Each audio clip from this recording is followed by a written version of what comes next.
All right, it is January 4th and it's 7 o'clock and I'm going to call the meeting to order. This is the regular City Council meeting for Minnetrista, our first meeting of 2021. So welcome everybody, and again, Happy New Year. So our first order of business will be to say the Pledge of Allegiance. Let's see, Allie, maybe you could do that for us. Oh, Lisa, you usually give me a heads up. Okay, no problem. All right. I pledge allegiance to the flag of the United States of America and to the republic for which it stands, one nation, under God, indivisible, with liberty and justice for all. Thank you. You did that so well. So next we have a roll call and introduction. So we'll start with the City Council. We have two new council members on board. I'll start with you folks. Ann McGregor. Yes, here. All right. And Kathleen Refkin. Here. And Pam Mortensen. I'm here. John Chumperland. Here. And I'm Lisa Whalen. I'm the mayor. And next we have staff, City Administrator Mike Baroni. I am here. Finance Director Brian Grimm. Here. Community Development Director David Abel. I am here. And City Clerk Chris Lindquist. Did we lose Chris? Oh, she's there. Okay, Chris, can you hear us? She's here. I think she's unmuted. I think I started the recording. She was asking me a question about, did you start the recording? Yes, I did. Okay. She's here. So Chris, all right. Chris, you want to We'll speak go up? on. I am here. There you go. Right. Sorry about that. I could not get unmuted. Okay. Director of Administration, Ellie Paulson. I'm here. And Public Works Superintendent Gary Peters. I am here. Chief of Police Paul Falls. I am here. And our City Attorney with Kennedy and Graven, Ron Beatty. Here. And our City Engineers with WSB, we have tonight Allison Fauski. Here. Adam Gabois. Here. And we also, I believe, have Tim Hansen with us in case we have questions regarding the Sunnyfield Road project. Are you here, Tim? Honorable Mayor, yes, I am here. Thank you. Thank you, and welcome. So welcome, everyone. Our next order of business is to approve the agenda. Are there any changes or additions to the agenda? I don't believe there are. We will be discussing the turn lane on Sunnyfield, and that'll be part of our regular business items. So I don't think we need to add anything. So with that, is there a motion to approve the agenda as presented? This is Kathleen. Motion. Thank you, Kathleen. Ms. Refkin has made that motion. Is there a second? This is John. I'll second. Thank you, John. So a motion has been made by Ms. Refkin and seconded by Mr. Chumperland to approve the agenda as presented. All those in favor will signify with aye. I vote aye. Lisa Whalen. Kathleen? Aye. And Ann? Aye. And Pam? Aye. And John? Aye. Motion passes 5-0. Special presentations. I'll just quickly say this again. In our packet, it just stated that I was sworn in this afternoon along with our two new council members, Ann McGregor and Kathleen Refkin. We were officially sworn in at City Hall this afternoon so we can officially participate in these meetings. So again, welcome and congratulations to Ms. Refkin and Ms. McGregor. Moving on to persons to be heard.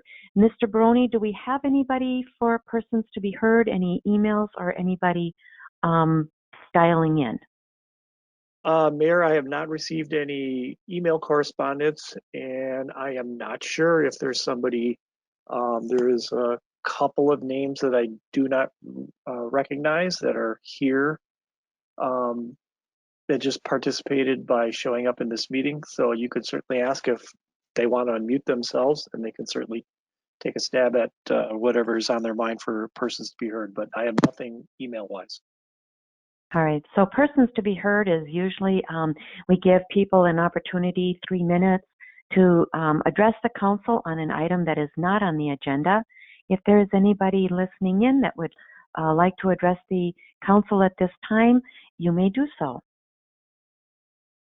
Hi, it's Whit Pideaux on Loring Drive, and I just have a quick question. I got a letter in the mail saying there was a meeting about the Loring Drive construction tonight, and it had a web GoToMeeting address that had been canceled, and I never heard that it was changed, so I just went to the website and clicked on what looked like the current meeting. Is this relevant to the Loring Drive construction?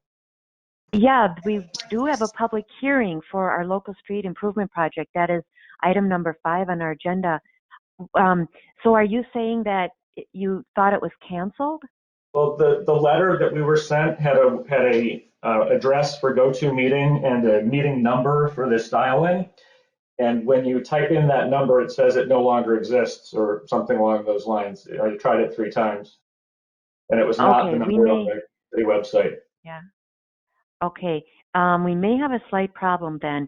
So when we get to that item, we may want to continue the public hearing, because if that's the case, I want to make sure that people have an opportunity to weigh in. But thank you for pointing that out, and we'll get to that item shortly.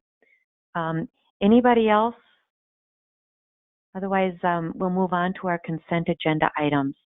So our consent agenda items this evening, short, is approve our work session meeting minutes from December 7th, 2020, and approve our City Council regular meeting minutes from December 7th, 2020, and a resolution to approve our claims. Are there any items, any of those 3, that need to be removed? Okay, is there a motion then to approve consent agenda items A, B, and C? This is John, so moved. Okay, so John made that motion, and I believe, Pam, you came in a close second. So I did.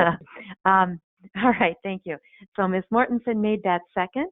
So all those in favor will signify with aye. Ms. McGregor. Aye.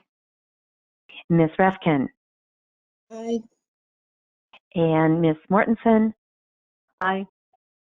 And Mr. Chumperland. Aye. And I vote aye, Lisa Whalen. Motion passes 5-0. So that takes us then to our public hearings. So first of all, I'm going to ask Ron. Ron, can you weigh in here? If we advertised a wrong number, maybe it was a typo, I don't know. Should we maybe, and maybe Allison, you also need to weigh in. How will this affect the progress of the project? If we were to open the public meeting tonight and people could give input that are here for that, but then can we continue it without delaying the project? So maybe Allison, you first, and then Ron, you second. Allison. Thank you, Madam Mayor. So from a procedural standpoint, yes, continuation of the public hearing, but we would ask the council to consider authorizing preparations of plans and specs with the public hearing continued, just to keep the project schedule on track so that we can try to get this bid out as soon as possible. Okay, thank you. And Ron, are there any legal implications by opening it and then continuing it to the next meeting? No, Madam Mayor, I think that's the right thing to do. I'm glad the gentleman pointed that out. I'm not sure what happened, but I think the safe thing to do would be to open the hearing tonight, take whatever testimony you might get, and then continue it for another meeting. And let's make sure the notices are correct at that point, and then perhaps take testimony again at the following meeting, and then close the hearing and make a decision. Okay. Yeah, I somewhat surprised that we don't have too many callers on the line for our public hearing. So what I'll do then is I'm going to turn this over to Adam Gadbois first, and he can give us a quick overview of our local street improvement projects. And these are for our local streets, not for the Sunnyfield Road project, because that's an MSA project. So Adam? Perfect. Thank you, Madam Mayor. And I will add, it looks like I just looked up the letter that was sent out, and I think the meeting information changed. I will note that on our typical notice, we do state a couple times there that the public hearing is to be held at the regularly scheduled city council meeting. So hopefully, like the gentleman who called in, hopefully there's a couple more folks that made their way to the regularly scheduled meeting, but we can certainly get notice out again with the correct information, and then like Ron and Allison had mentioned, keep it open and take questions. Council can take questions at the next meeting as well. Okay, thank you. Sure. So Mr. Brony has a presentation that that we've prepared for this project for the public hearing that hopefully he's able to pull up, but in your packet, we have an agenda item as well, which discusses the public hearing. So this is a Minnesota State Statute Chapter 429 project, which means a portion of the project's being funded by special assessments. So we are required to hold this public hearing among some other meetings as well to present the project information and listen to the benefiting property owners and their questions or concerns. So the 2021 street improvement project is in a couple different areas, the presentation here. And Mike, I mean, you can kind of just click through as I talk. Yep. We'll pause on the assessment stuff because that's the important information. But just Adam, just give me a next slide and I'll do it. Absolutely. Yeah, we can go through the next. So the project area, it's kind of in 3 different areas. The first is a hardscrabble circle and hardscrabble road north, shown there, just south along County Road 44. On the next slide, we look at Loring Drive and Stonebridge Road and Stonebridge Circle. And then on the third map on the next page, we have Minneapolis Avenue.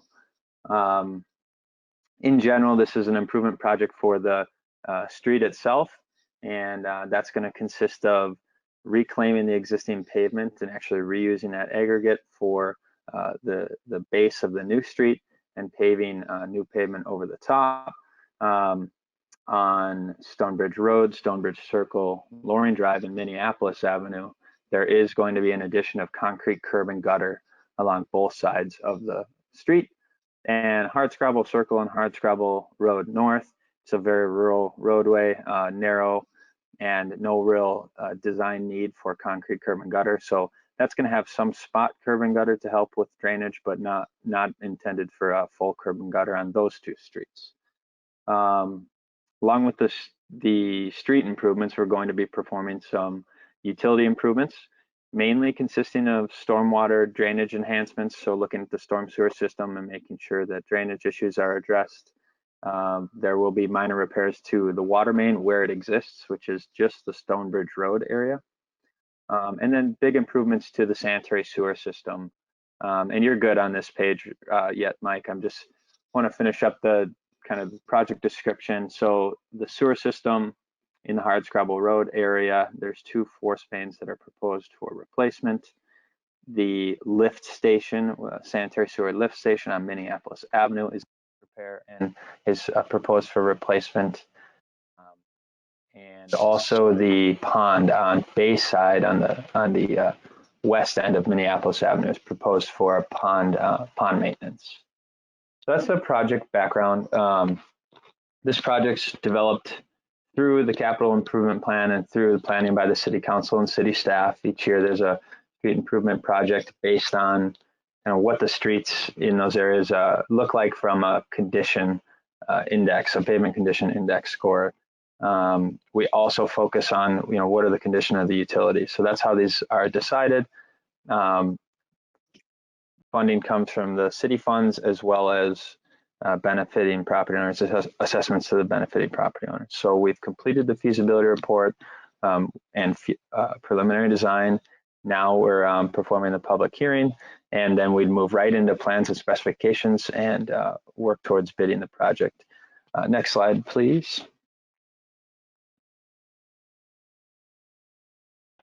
I'll breeze through this. And a lot of the council members have seen this and some of the residents who were able to attend the neighborhood meeting. But basically, as you know, with these streets, the pavement's really in a deteriorated condition. It involves, it encompasses a lot of work from public works staff to maintain it and patch it and keep it maneuverable and safe for the residents. There's utilities that have issues. We've talked about the force main on hardscrabble, some water main hydrants and valves that have minor corrosion that we'd like to fix. And then of course, storm sewer issues where there's flooding in the roadway or drainage concerns that we'd like to address. Flip to the next slide, please. We'll go quick on this one. This is just a picture showing what the full depth reclamation process looks like. That machine comes in and grinds up the existing pavement. So it's just a way to remove that pavement, but also reuse it. Next slide. Here's a picture of a street, Duchesne Lane, redone in 2019. So as I discussed, we've got curb and gutter proposed on a majority of the streets except the hardscrabble area. In general, these roads are going to stay at the same elevation and the same width, and so we're not going to be widening the roads. Actually, when you install that curb and gutter, it's the back of the curb will go at the same spot the back of the pavement is now. So the blacktop area gets a little narrower, but the overall street width remains the same. And then behind the curb, we'll be doing a combination of sod and seeding to restore the yard area. Next slide, please, Mike. Here's just a picture of a water main installed in 2014 on Kings Point Road. And so that's kind of an idea of what you'll see with the force main replacement and the water main replacement. Very similar type infrastructure. And the valves and hydrants will also be replaced or looked at with final design, and there'll be some excavation near those areas. The next slide is a picture of storm sewer, so you can get an idea of what drainage improvements are proposed. We'll be replacing some of the catch basin structures as well as the connecting pipes. Specific areas are low points on Hardscrabble Road and Loring Drive, some pipe replacements on Stonebridge Road, and some pipe replacements and additions on Minneapolis Avenue, as well as that pond maintenance along Minneapolis Avenue. Next slide, please. So projected costs and financing, the costs are listed out here on this slide. The important one for the public hearing, the important ones are the surface improvements and the storm sewer improvements, which per the city's assessment policy are accessible to the benefiting property owners. Big distinction I think we'll talk through on the next slide is water main and sewer costs are not assessed. So that's that second bullet point there. Costs associated with the water and sewer utilities are not assessed to the benefiting property owners. So all properties within the project area are proposed to be assessed on a per parcel or unit basis. So everyone in that neighborhood along that street would be receiving the same unit assessment rate. The state statute lays out hardship deferrals, and myself or other city staff such as Brian Grimm, the city finance director, can help discuss those with you if you believe you qualify. And at this point in time, the payment period for these assessments will be 20 years. And Brian's information is there. It's also on the website, as is my information. So next slide, please. So here listed here are the estimated unit assessment rates. And in the smaller text, I hope you can see that the assessable amounts vary. You can see by the different streets, we've got a varied amount. That's based on lot density, the bid prices, and how much street is shared by those property owners, and that really falls back on density. So you can look at Stonebridge Road and Circle and Loring Drive. We've got some wider lots exceeding 100 feet in width, and there's less people to share the cost for performing the work on those streets. Whereas Hardscrabble Road, also very large lots.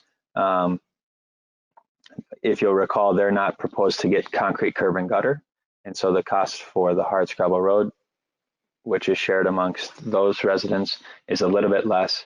And then on Minneapolis Avenue, for those who are familiar, it's a relatively dense area, a lot thinner lots, more narrow lots, so a lot more folks live there and can share the costs of the improvements from Minneapolis Avenue.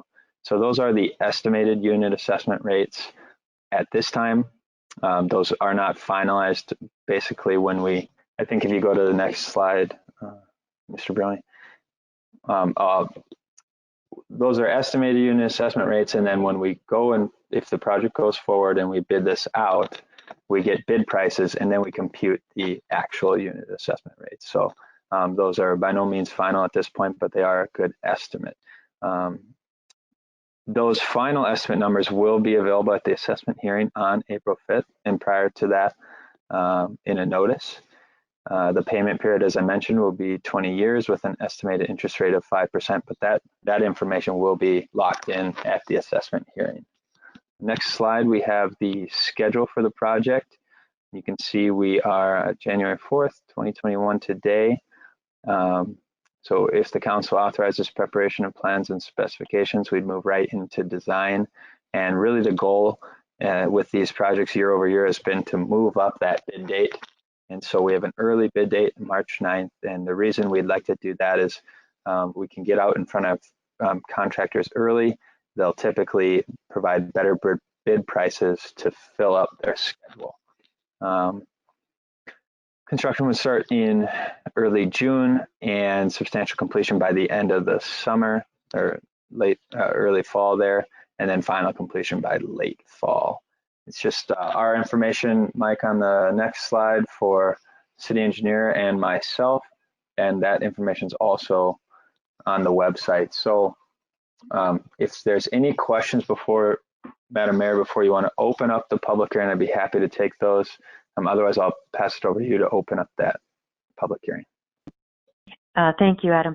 So, Council, do you have any questions of Adam before I take it to the public hearing?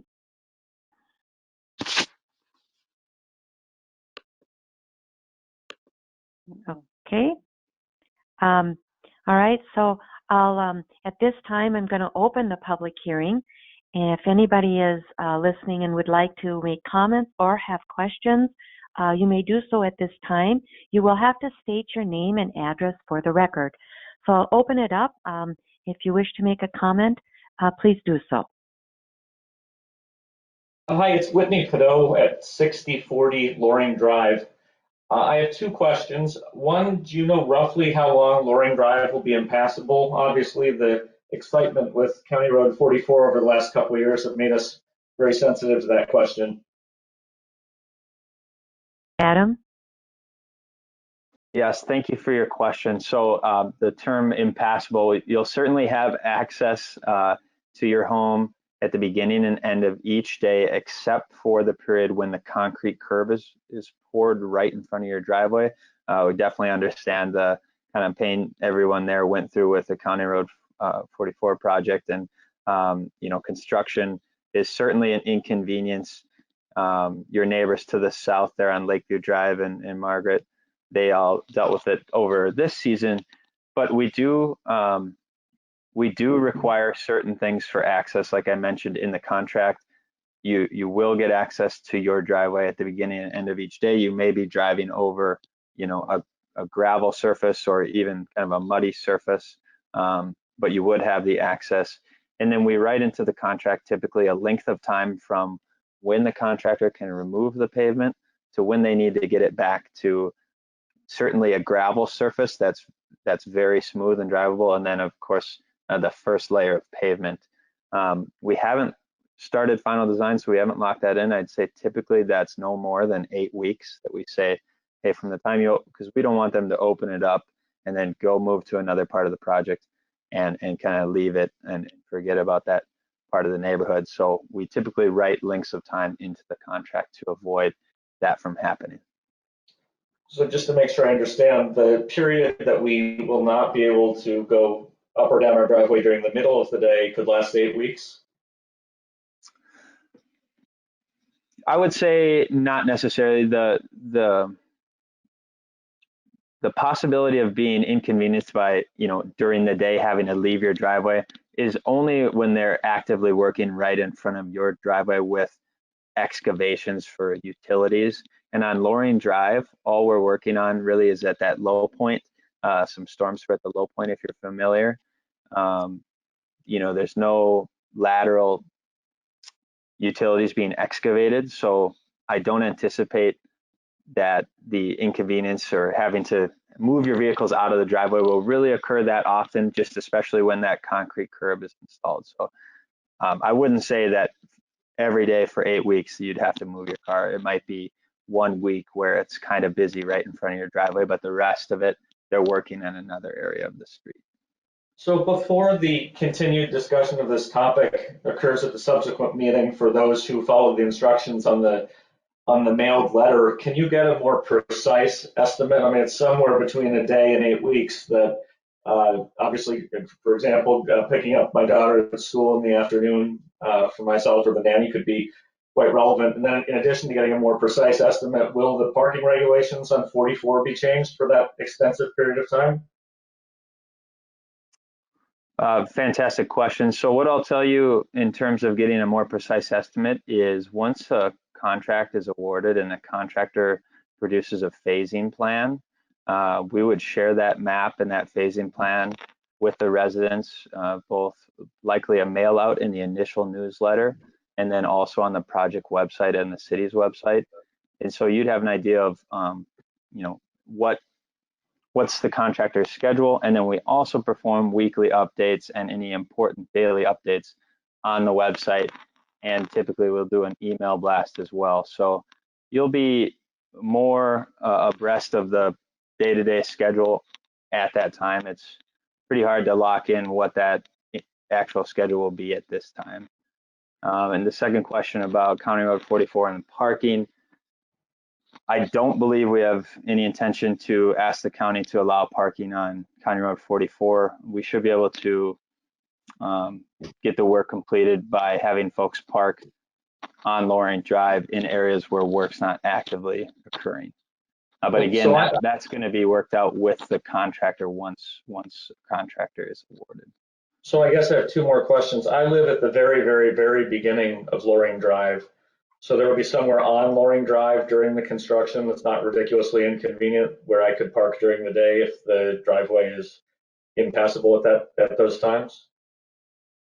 Yeah, so that would be the goal. There's definitely a chance that, depending on how you define inconvenient, it might be, for sure a block. It might be for sure half the length, 3/4 of the length of Loring Drive to have to walk for that time. But again, that's the minority of the project. The majority of the project, you'll be able to drive right into your driveway, leave your driveway when you please. You might obviously have to work around the active equipment that's on site, but it's not just a blanket statement that you got to park on the street and you can't use your driveway. Sure, but again, I'm sure you can understand from the 44 debacle the interest of the residents in a little bit more precision. Will the inconvenience to the residents be part of the criteria considered by the council in accepting and soliciting bids? That didn't seem to be a terribly important factor to the Met Council when they undertook the 44 project. So typically, because it's Chapter 429 process, and it's government funds, the city will, at least past practice has been to accept the lowest bidder. And so hopefully getting out early, we get a good crop of contractors. We, as staff and the city, have worked with a number of contractors. We have a good idea of, a good working relationship with lots of them. So, hopefully we have contractors that are interested in the project, and the low bidder is a good contractor that we have a good experience with.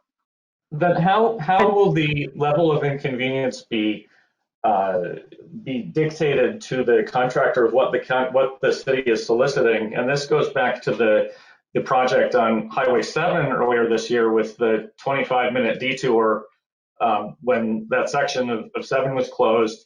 I asked the county about that, and they said they don't consider the time loss to the residents, no matter how circuitous the detour may be. could I suggest that somehow in the solicitation for the bids or the evaluation that the city gives at least some consideration to the inconvenience put on the residents who are paying for the project? Yeah, let me jump in here. This is Mayor Whalen.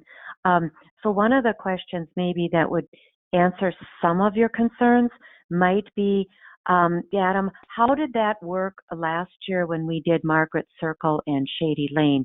Do you recall, were there extensive time periods where people were not able to access their driveways?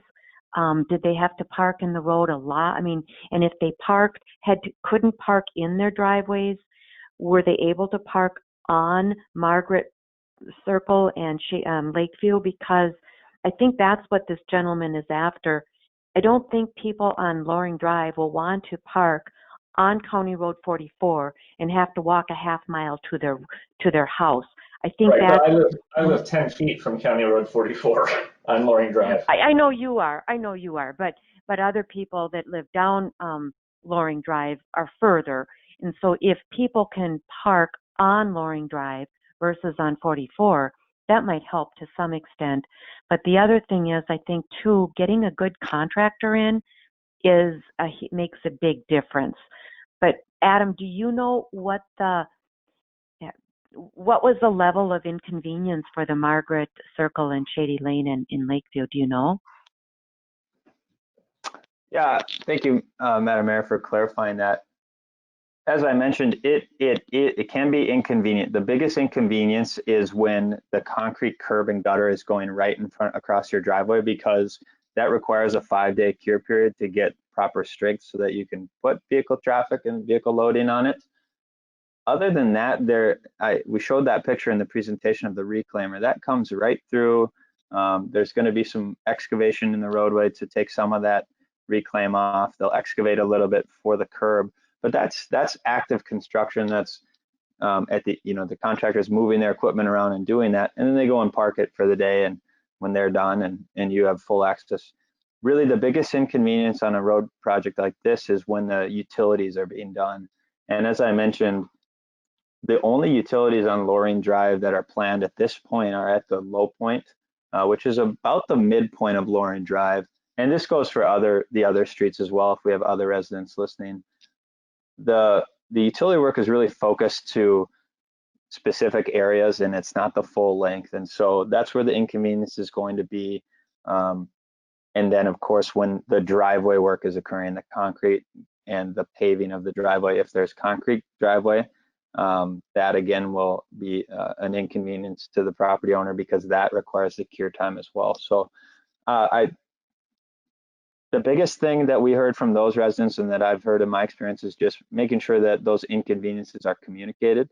And so we have staff on site, an inspector, that information is available, and they notify the residents as well as the email blast and then the website. So the biggest thing is us communicating those inconveniences so that the residents can plan for them. And that's roughly what the folks said about 44 and Highway 7 as well. I would suggest again that communication maybe is one goal, but mitigation and management probably matter too, and just making the residents price takers in terms of what's done to us in terms of inconvenience probably is not optimal governance. I think we can try and do what we can. Under certain contracts, sometimes our hands are tied, but I think we hear your concerns, and I think all of us on the council are going to be concerned about that. So we'll try our best, but I think what Adam is saying is there's no guarantees, but we will do our best.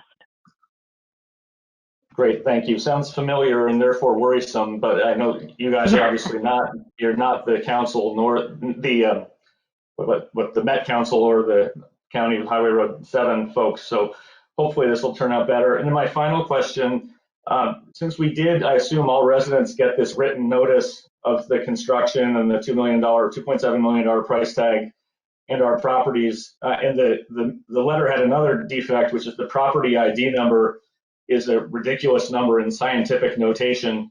Will this be cured so that all the residents will get proper notice of the follow-up to this discussion? I would Yeah, I thanks would for- hope thanks for that so. question. Adam, yeah, go ahead, Adam. I'm not aware of the PID number being incorrect, but we'll check on that. And the thing with the go-to meeting being incorrect, yeah, that was an oversight because new meetings were set up for this year. And so, yep, we'll certainly get new notice out and keep the public hearing open. Again, it does mention that it's held at the regular city council meeting. Information is available on the website. Sure, but nobody was going to double check that before 6:59 who planned on joining the meeting based on this letter. Yeah, you are correct. I think you are absolutely right, and that's maybe why we don't have a lot of people here this evening. So we will make sure that we correct that and make sure that people have an opportunity to voice their concerns and opinions and have questions too. So thank you for pointing that out. That's good that we found out. Great, thanks. You're welcome. All right. Did you have any other questions or comments? No, that's it for me. Thanks. All right. Thank you. And then anybody else? Yeah, Mayor, this is Mike Skelly, 5935 Stonebridge Road. Yes. Quick question, really. Earlier meetings and earlier plans showed that there was still a debate over the type of curbing that was going to be placed in front of, on each street. Based on tonight's presentation, it sounds like Stonebridge Circle, Loring, and most of them that are all having curbing replaced is going with the cement curb and gutter. Is that correct? Yes, that's correct. All of them except for hard scrabble. So Stonebridge Circle, Stonebridge Road, Loring, and Minneapolis will all get the concrete curb and gutter. Thank you very much. That's all I needed. All right, you're welcome. All right, is there anybody else here for the public hearing this evening?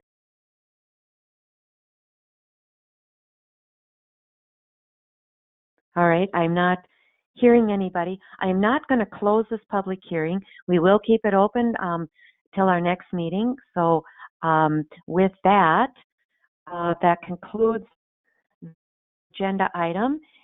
Again, Council, do you have any questions?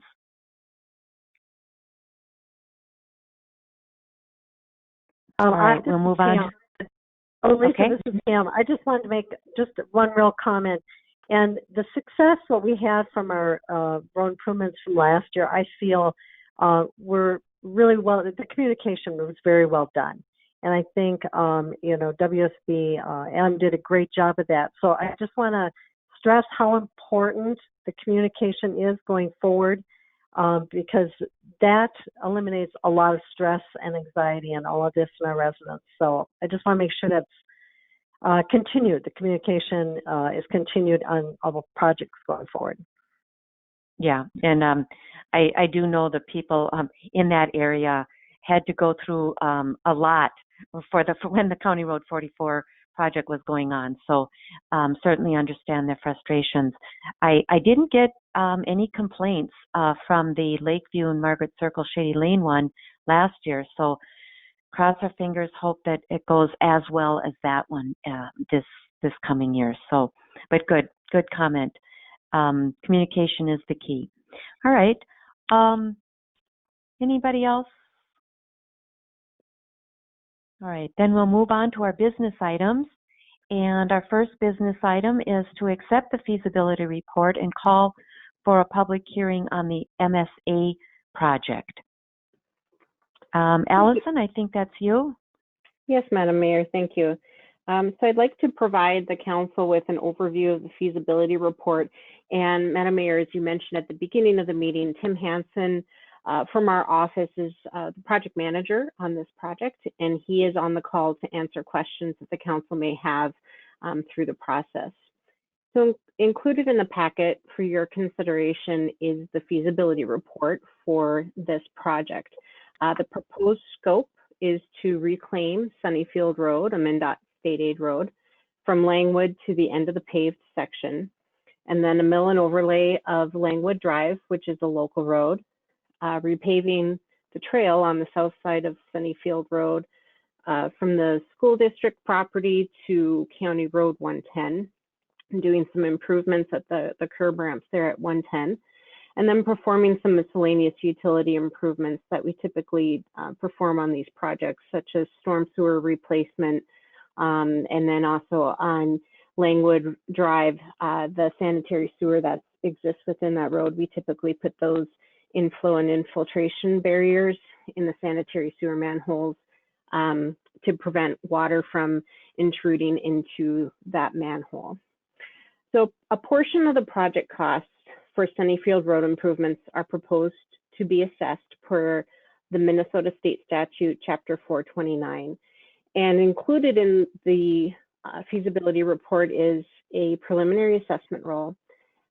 However, as we've discussed both at very briefly at the work session and at a high level here this evening, the assessment methodology can be revised prior to the assessment hearing this spring. So we do have an opportunity to sit down at the table, take a look at what some of these project costs are based on the direction that the council wants to go with scope, and you know, provide some direction here to the team as far as what assessment methodology you'd like to apply to this project.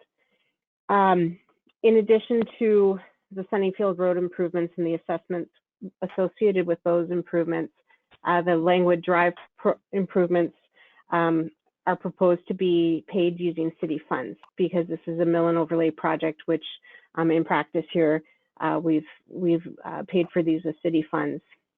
And this improvement for Langwood Drive, the mill and overlay, the reason it was included with this project is due to the proximity to Sunnyfield Road. So that was why it's included in through here, and we can separate those costs. They are separated in the feasibility report and can continue to be separated moving forward into bidding and award of project if the council deems necessary here. So Sunnyfield Road from County Road 110 to Langwood was improved with the County Road 110 project about 10 years ago. The original scope of this project here in 2021 was to mill and overlay the portion that lies between Langwood and Marina due to the pavement condition score back from the 2017 pavement management report that was done. However, when we started looking into this project, looking at the deterioration, on page 39 of the packet, there's a photograph of the roadway in the feasibility report that shows the extensive patching that's been done on Sunnyfield. The roadway just beyond the school crossing, no parking sign, is Marina Drive. So we do show that there's been some extensive patching in this area. So looking at that deterioration of that pavement section, that's one reason why we're recommending changing that from a mill and overlay to a reclaim. And then another reason is to keep a homogeneous street section for from Langwood to the end of the paved surface. And the reason we like to do that is to reduce the likelihood of differential settlement of the road. So in May 2020, the council may recall that there was a study conducted to summarize the existing traffic operations at the school entrances. This is good practice, understanding that we're doing a street improvement project to see if we're addressing all known issues. And we did talk to the school district a couple years ago about this proposed project, and this was something that we heard from the superintendent, Kevin Borg. So the report is attached to the feasibility report. It starts on page 96 of the packet if anybody's looking to follow where that study is. And included in the study, per the school district's request, was to look at some options at that eastern entrance to the school, because that's where the school district's hearing the most complaints. So the study looked at a roundabout, left turn lanes, or a two-way left turn lane, which is essentially a striped third lane in between the eastbound and westbound lanes that allows traffic to turn left from either direction. So when we talked about this study at the June I believe it was the June 1st City Council meeting, staff was directed to take a look at the option for the left turn lanes. So these turn lanes can reduce the chance for rear end crashes. They provide a through lane for traffic that would be continuing to the west. And it also provides capacity for the anticipated growth in traffic volumes to the school by providing that left turn lane queue area.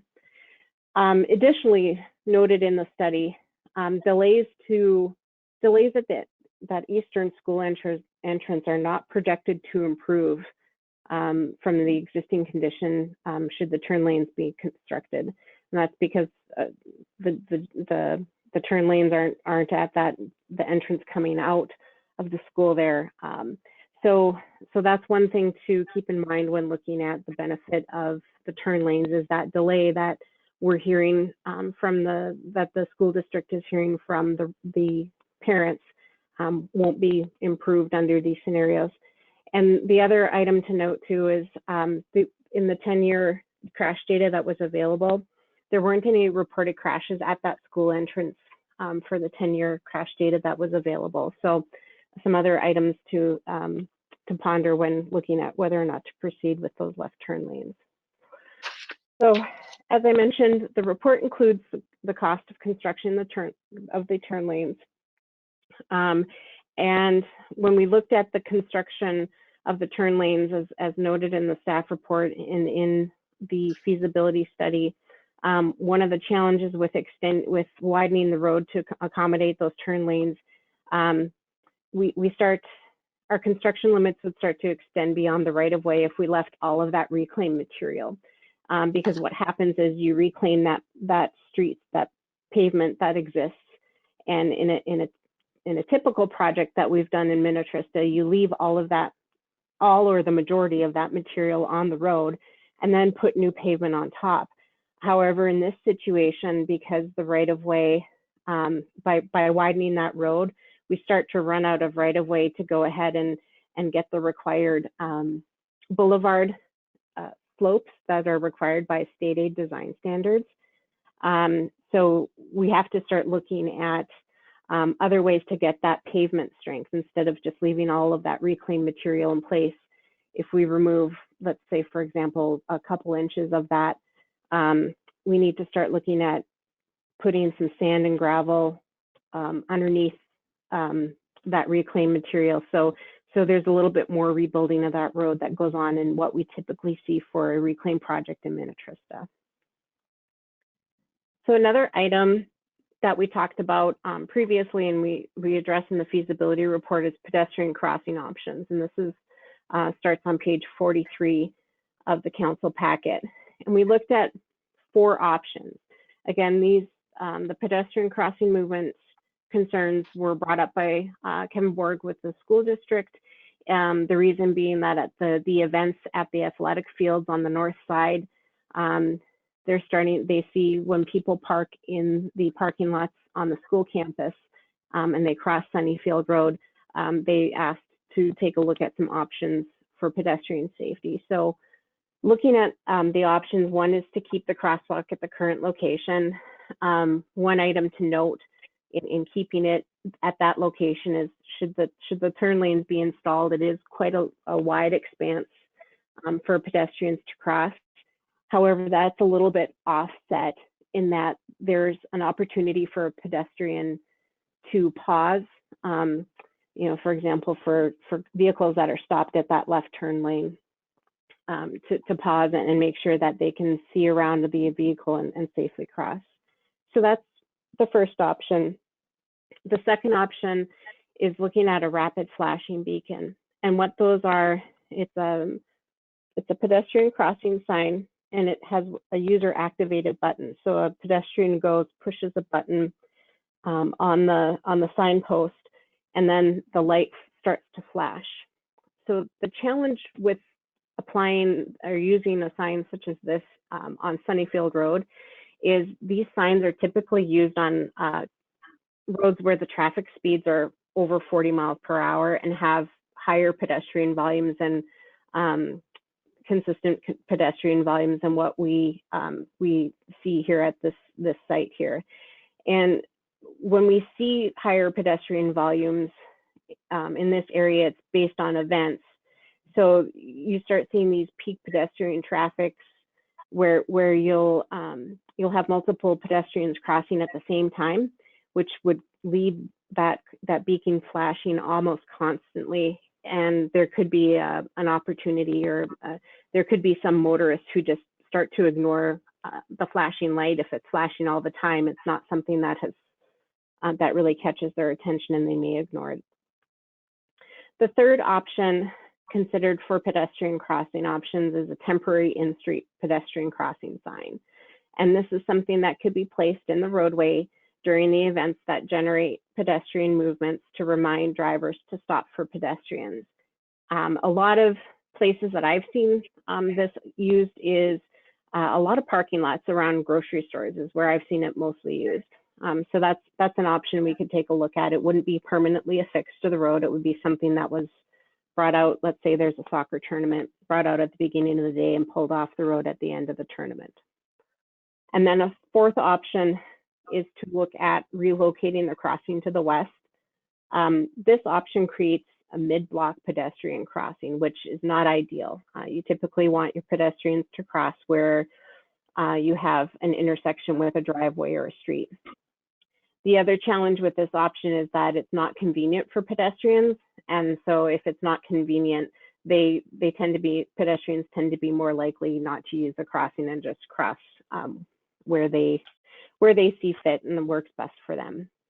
So of these four options that we're looking at, staff would recommend that the council consider either option one, which is to leave the crossing in place, or option three, which would also allow temporary in-street pedestrian crossing signs.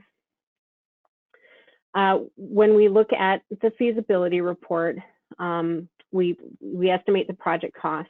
In this case, we looked at, if you include turn lanes, the total project cost for streets, utilities would be about $775,100.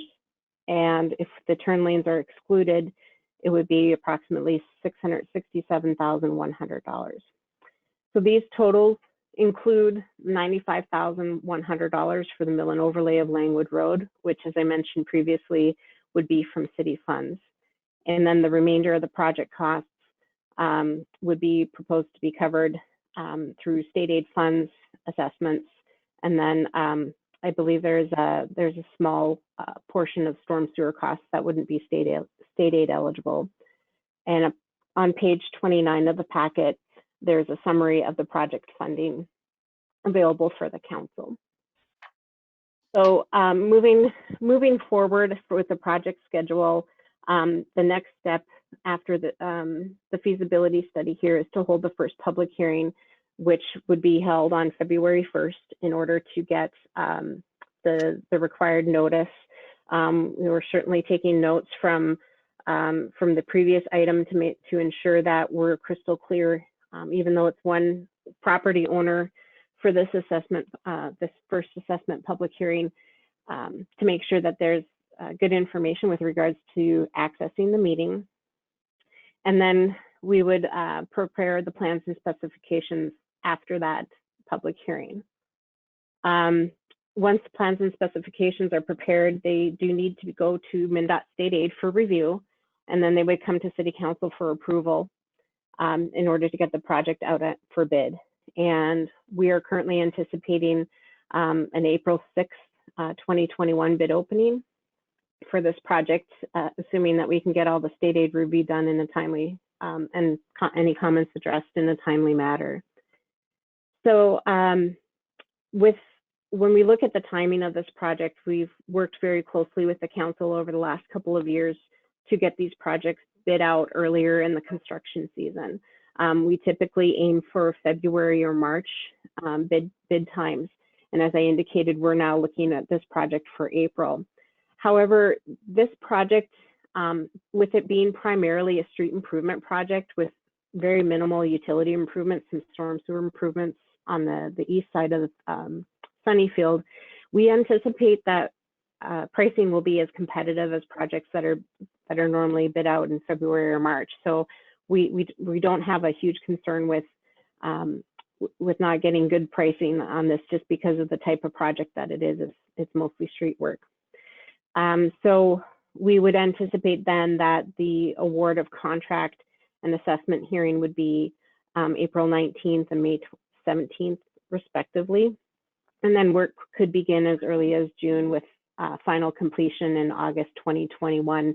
And, of course, working with the school district to ensure that we're working with them with any school end dates and start dates.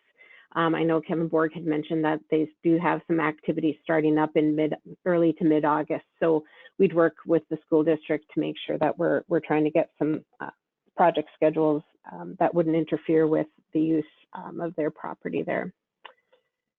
So resolution 02-2021 to accept the feasibility report and call the public hearing is on page 120 of the packet. Under number 1 on the resolution, I recommend that the final sentence be modified because it would be to clarify that only properties fronting Sunnyfield Road improvements are proposed to be assessed. So that sentence currently reads that council will consider the assessment of abutting properties for a portion of the project cost. And I would recommend that that be modified to read, and will consider the assessment of abutting properties fronting Sunnyfield Road for a portion of the project cost. Just to clarify that, because we do have Langwood Road included in this project, that clarification in the resolution, it would be clear that the Langwood Road residents would not be included in the assessment. So that's a summary of what work's been done to date, what's included in the feasibility report. And with that, Tim Hansen and I are available to answer any questions from the council at this time. All right, thank you. Lots and lots of information. So Yes. just to kind of summarize, we do not need to make a determination on assessments tonight for the MSA Sunnyfield Road project. We do need to determine whether we want to do the turn lane or not, and we need to determine the crosswalk and or the crosswalk signage, and then also determine the agree with the modification that you just stated regarding adding clarification that the Sunnyfield Road properties are the only ones that are going to be assessed. With that, let me go back to the council, and it's lots of information. Want to make sure that everybody is on board and understands it. So Pam, did you have any questions? I'll go down the road here. Pam? Let's see. Yep, on the signage portion where you gave us, I think it was 4 options. Are you telling us then on option 1 and option 3 are primarily the same, with the exception of option 3? It's just a temporary in-street pedestrian crossing that's pulled up and down every time there's an event. So somebody with the school would be responsible to put that sign in and out. Is that how I'm reading this? That's correct. Okay. All right. And as far as the calendar, I'm glad to see that you guys are working, during this session where the school is closed for the summer months and targeting to be done by mid-August or August timeframe is good. Communication to the residents and to everybody. Do you guys directly communicate to the residents, or does that come from the school, or can it be both? Madam Mayor, to answer Council Member Mortensen's question, I think we would certainly work with the school district to identify what users are in the building during the summer and find out the ideal way to get the project information to them. We always have the project website on the city's webpage, so there's always an opportunity for folks to learn directly from that location. But we can certainly work with the school district if there's anybody we need to be in contact with, where access would be critical during the summer months. Well, in addition though to the school, I think you're going to have communications with Marina Drive owners, property owners, as well as with the Langwood property owners, because they're in close proximity and they may be affected by this as well. Certainly. Well, yes, we can include them. And some of the residents west also of Sunnyfield, I would imagine a lot of them take that towards 110. A lot of them take it daily. Are those residents going to be notified of all the work that's going to be going on?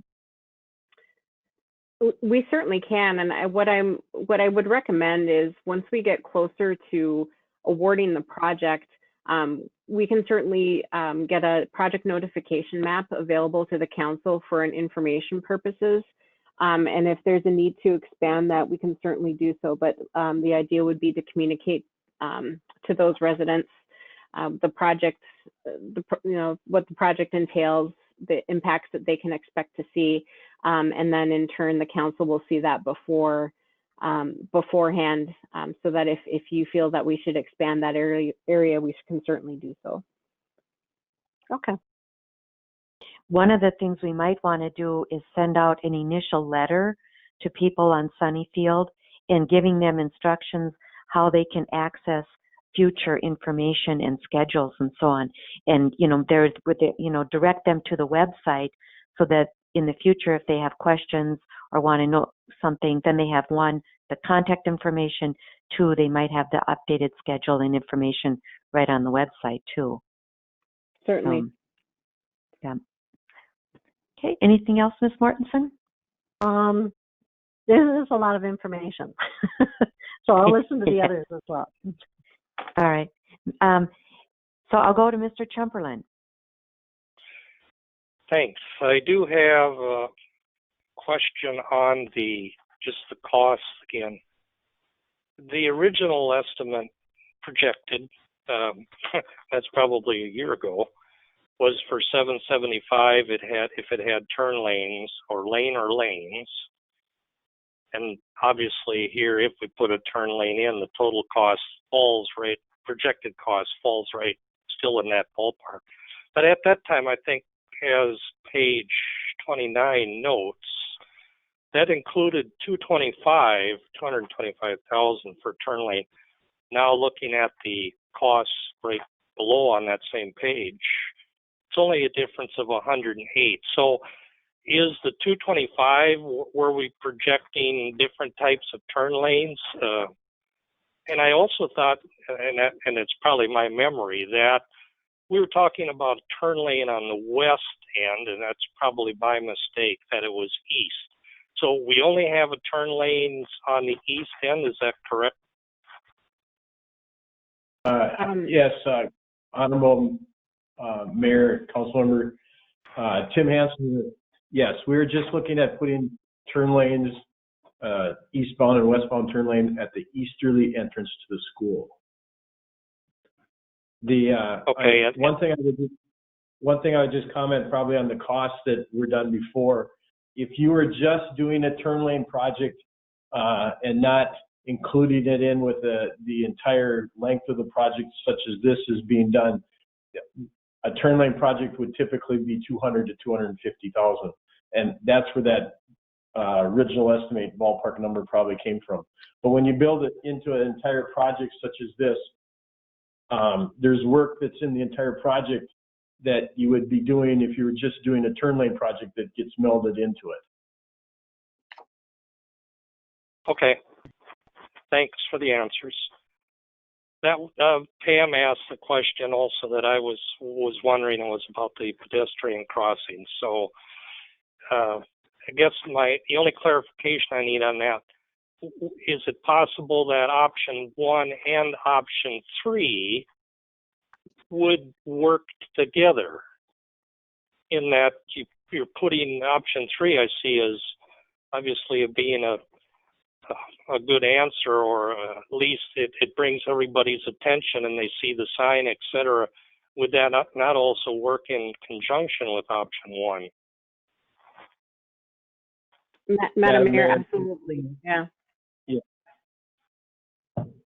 Okay, wait. So who answered that? Allison, did you answer that? I answered that if Tim would like to expand on it.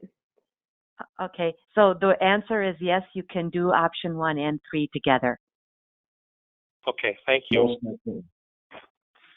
All right. Okay. All right. Now we'll move on to Ann McGregor. Ms. McGregor, Yeah. do you have any questions? Go ahead. Yes. Yeah, I do. And I'm glad John brought that up because I had caught the 225,000, but I didn't have any prior history to know what the difference was. And that's a difference. Building it in and it only being 108,000 that's quite a difference in cost.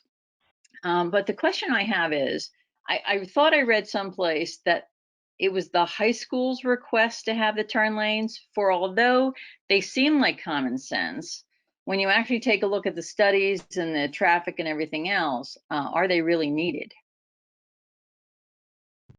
Well, that's one thing that we should discuss tonight.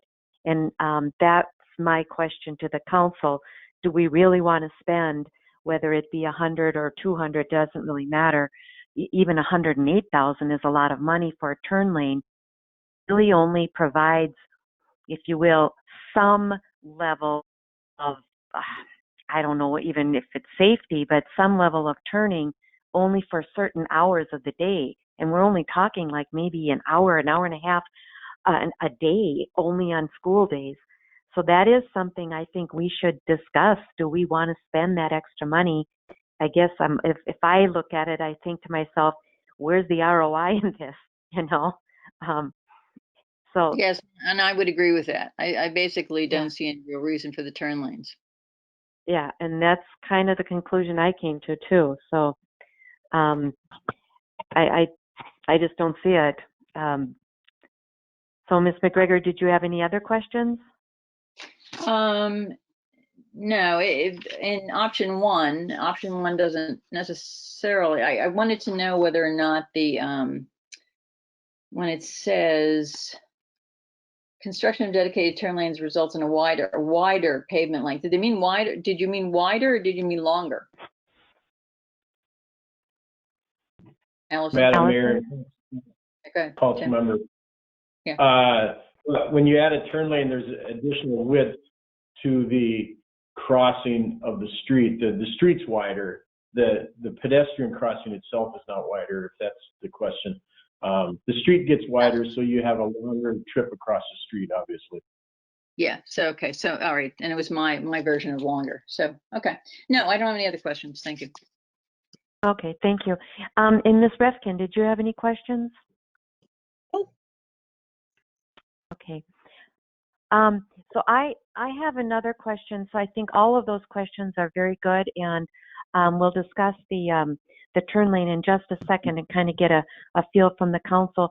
But in addition to that, when I was looking at the drawings, it looked like there were, and this would be maybe for Tim, it looks like there's a 2-inch bituminous and then a 4-foot, 2 foot and then a 4-foot gravel shoulder. However, at the very, very beginning and all throughout this thing, we've been talking about making sure that we had an adequate shoulder on the north side of Sunnyfield for parking when they have these events. And that's been one of the bigger issues.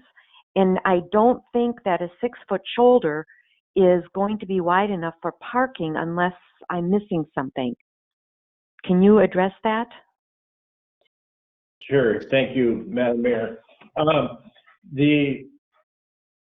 What's shown here is actually matches east of the easterly school entrance. It matches the roadway width that's out there today. And what's shown here is the minimum requirement by state aid for a shoulder on this type of roadway as far as for amount of traffic and the speed of the road. So what we're showing here is a minimum, and part of the reason for that goes to building this within the right of way that's there and having the adequate roadside swale and whatnot. We can surely widen the road, the shoulder additionally more. We can do that. It does get into what Allison spoke about earlier. We have three places where it becomes a little bit of an issue. One we can work around, I think, anyway, is there are wetlands that are adjacent to the road. They're over by the Westerly School entrance. They are right in the bottom of the ditch. So to minimize any impact on them, we need to make sure that the elevation or the grade of the road probably stays exactly at the same elevation that it currently is at.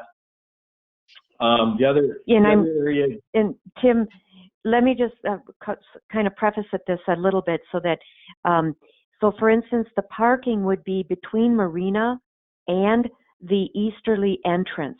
That's where the additional parking would be. It wouldn't even have to be the entire length of the project. Yeah, that would work. We could do that. So if you want a little wider parking area there to like 8 foot, that could be done. A little bit of the downside of that is at the easterly school entrance, you may have people even being more apt to drive around on the shoulder to get by if the cars are queued up to take a left. And I realize that, and we also talked about that, and that was actually one reason we didn't want to do a paved shoulder, a complete 8-foot paved shoulder, because we thought that would entice people more so to go around. But we thought a gravel shoulder would at least allow the parking and not encourage as much people going around a car that's making a left-hand turn. My question though would be, your $775,000, or that's including the $95,000 for Langwood, but the remainder, would that still be, how much more would it add to the project if you increase that? It'd be a 2-foot increase. I ran those numbers out this afternoon. Allison asked me. It's about, to add it into the project runs about $6,000. So it's relatively economical, and that would be in addition to either a non-turn lane project or a turn lane project. Okay. All right. Thank you. All right. Council, then, first question, turn lane or no turn lane? I've already weighed in. Ms. McGregor has weighed in. I think both of us kind of feel we don't need it. We don't need to spend the extra money. I'll ask Kathleen, where do you fall on this? I probably have a different perspective since I have kids in school and I go to the high school more frequently. Plus, with the activity center, there's birthday parties in there. I think we need the turn. Kathleen, you're breaking up. We can't understand you.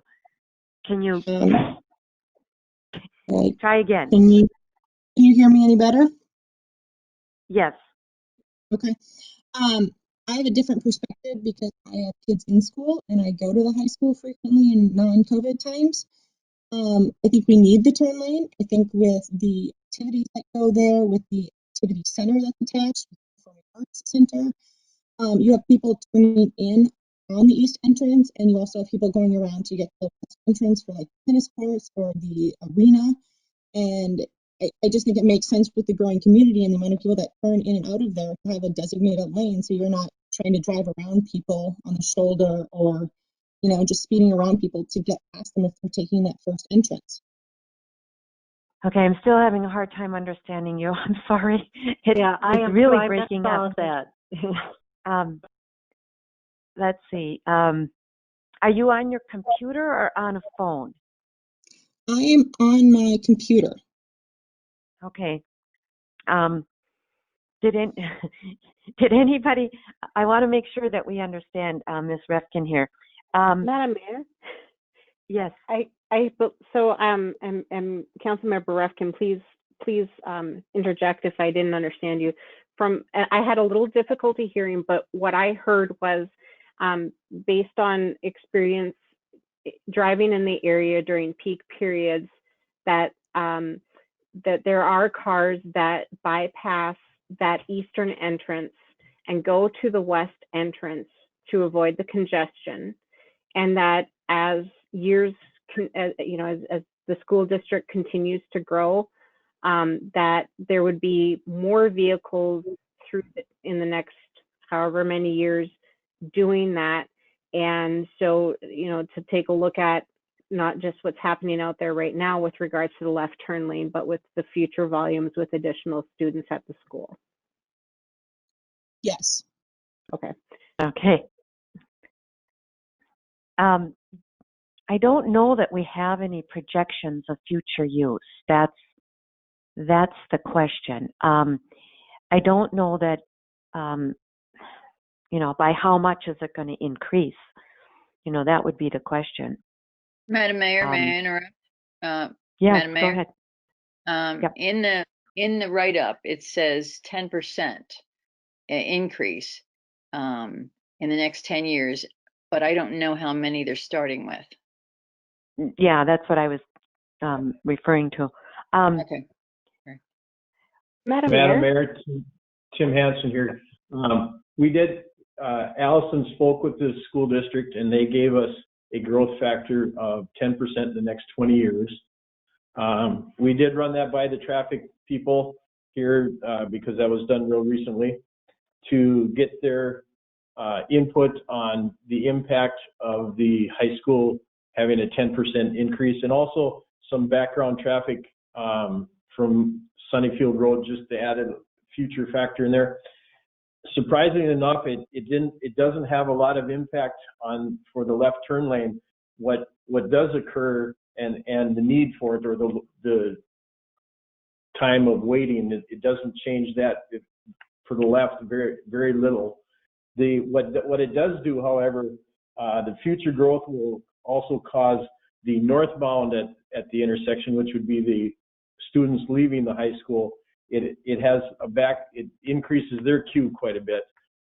What's happening, and you've probably talked about this, is people leave both exits or entrances from the school, and the traffic leaving from the west entrance, of course, basically blocks any of the traffic that wants to leave from the east entrance to get out, because everybody's going to the east, and so basically everybody leaving from the west gets out first, in essence. So it does have that impact on the northbound lane, which is in the school site itself.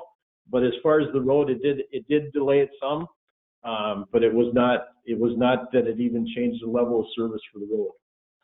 But I will also just a comment on the turn lanes. The one thing about, as we've talked about a little bit, is doing them with the project now. Granted, it's still additional cost, but it's a lot less than if you were to, in 10 years, even come back and add turn lanes on. Then you're talking that $200,000 to $250,000 project, in addition to even what we would do reconstructing Sunnyfield Road now. So there is that item you just maybe want to keep considering, and there is a safety aspect of it that I think is at least worth being evaluating, in that both for the pedestrians and for the vehicles that don't want to queue and they want to get down to the westerly entrance because they're running a little late. Well, the safety aspect, I understand the safety aspect, but when you look at the numbers in terms of car crashes, there haven't been any heading east. There have been some rear-end collisions heading west. There haven't been any. There's been a few heading east, and so that would have nothing to do with the turn lane. And then the other question I would have is, in the mornings when I've been at the school, and we've had 2 kids go through the school system, when you're there in that turn lane, that queue is far longer than what that turn lane is going to be. So that turn lane is only going to be efficient or effective for a certain number of cars, and that's not going to be effective for the cars during that peak time. Do you understand what I'm saying? Because the queue is far longer than what that turn lane is. Madam Mayor, you bring up a very good point. The school is such a unique situation in that its peak hour is more like peak 15 minutes, and it does in a lot of things you just can't totally design for that. I totally agree with your comment on that. Yeah. And then in addition, we did talk about the crosswalk, and actually if you add the turn lanes it makes that crosswalk a lot longer. And then we were talking about, or wider. I'm not sure. I'm not sure which one you want to use, but from the south side of Sunnyfield to the north side, vice versa, that direction, it makes that crosswalk a lot longer. So that was the other thing we discussed. Thought from a safety perspective, it's not necessarily safer to have those turn lanes there, but that's just some of the things I've observed. John, where do you stand on this? Do you want to weigh in? Sure. Looking at the study, we've looked at the study months ago, and there wasn't any proof from my point of view that turn lanes were going to solve a lot. Certainly a little safety factor. However, the study, based on accidents or near accidents, that there hadn't been any or hardly any that the turn lanes would necessarily improve. The other thing, as you just noted, Madam Mayor, is that would widen or extend the crosswalk, which I see as being a potential bigger problem and or a potential for bodily injury there more. And by taking out the turn lanes or not putting in the turn lanes, we can keep that at a more reasonable width, and then with those options 1 and 3, or whichever one we pick, that would help safe there.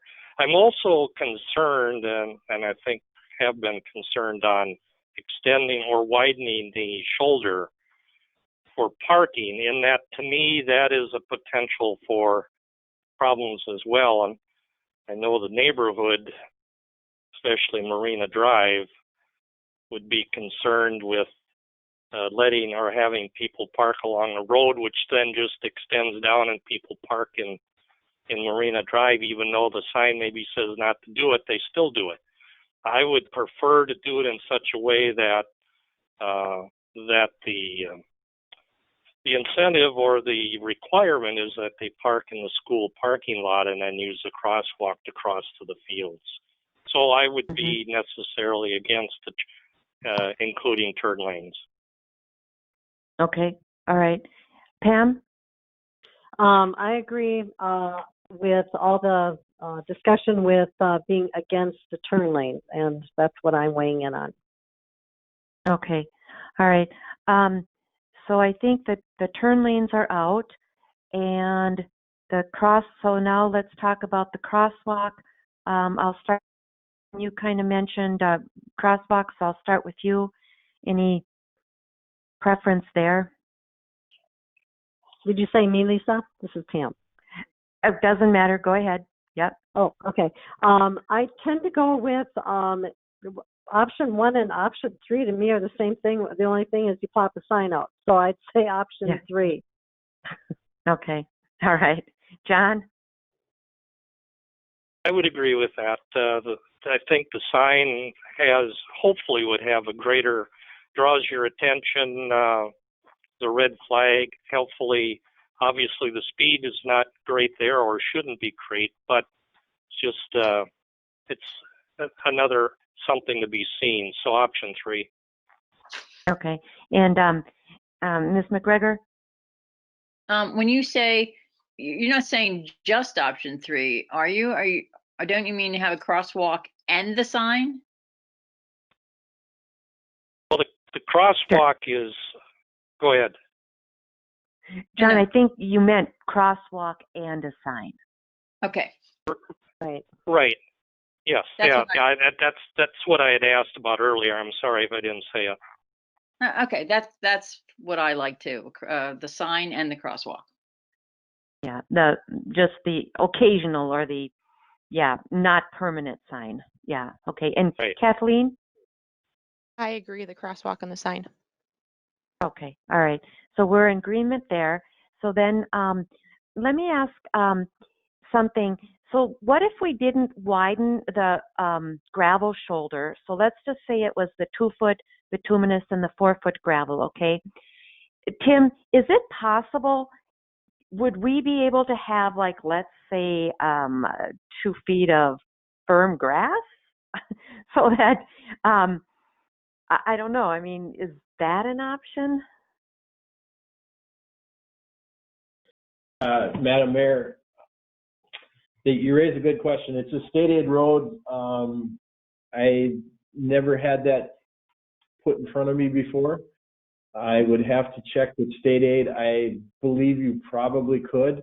The one thing I would, I guess, say about that is you would more than likely get people parking on it. It could end up being somewhat of a maintenance issue in that you would be much easier to track and put ruts in it.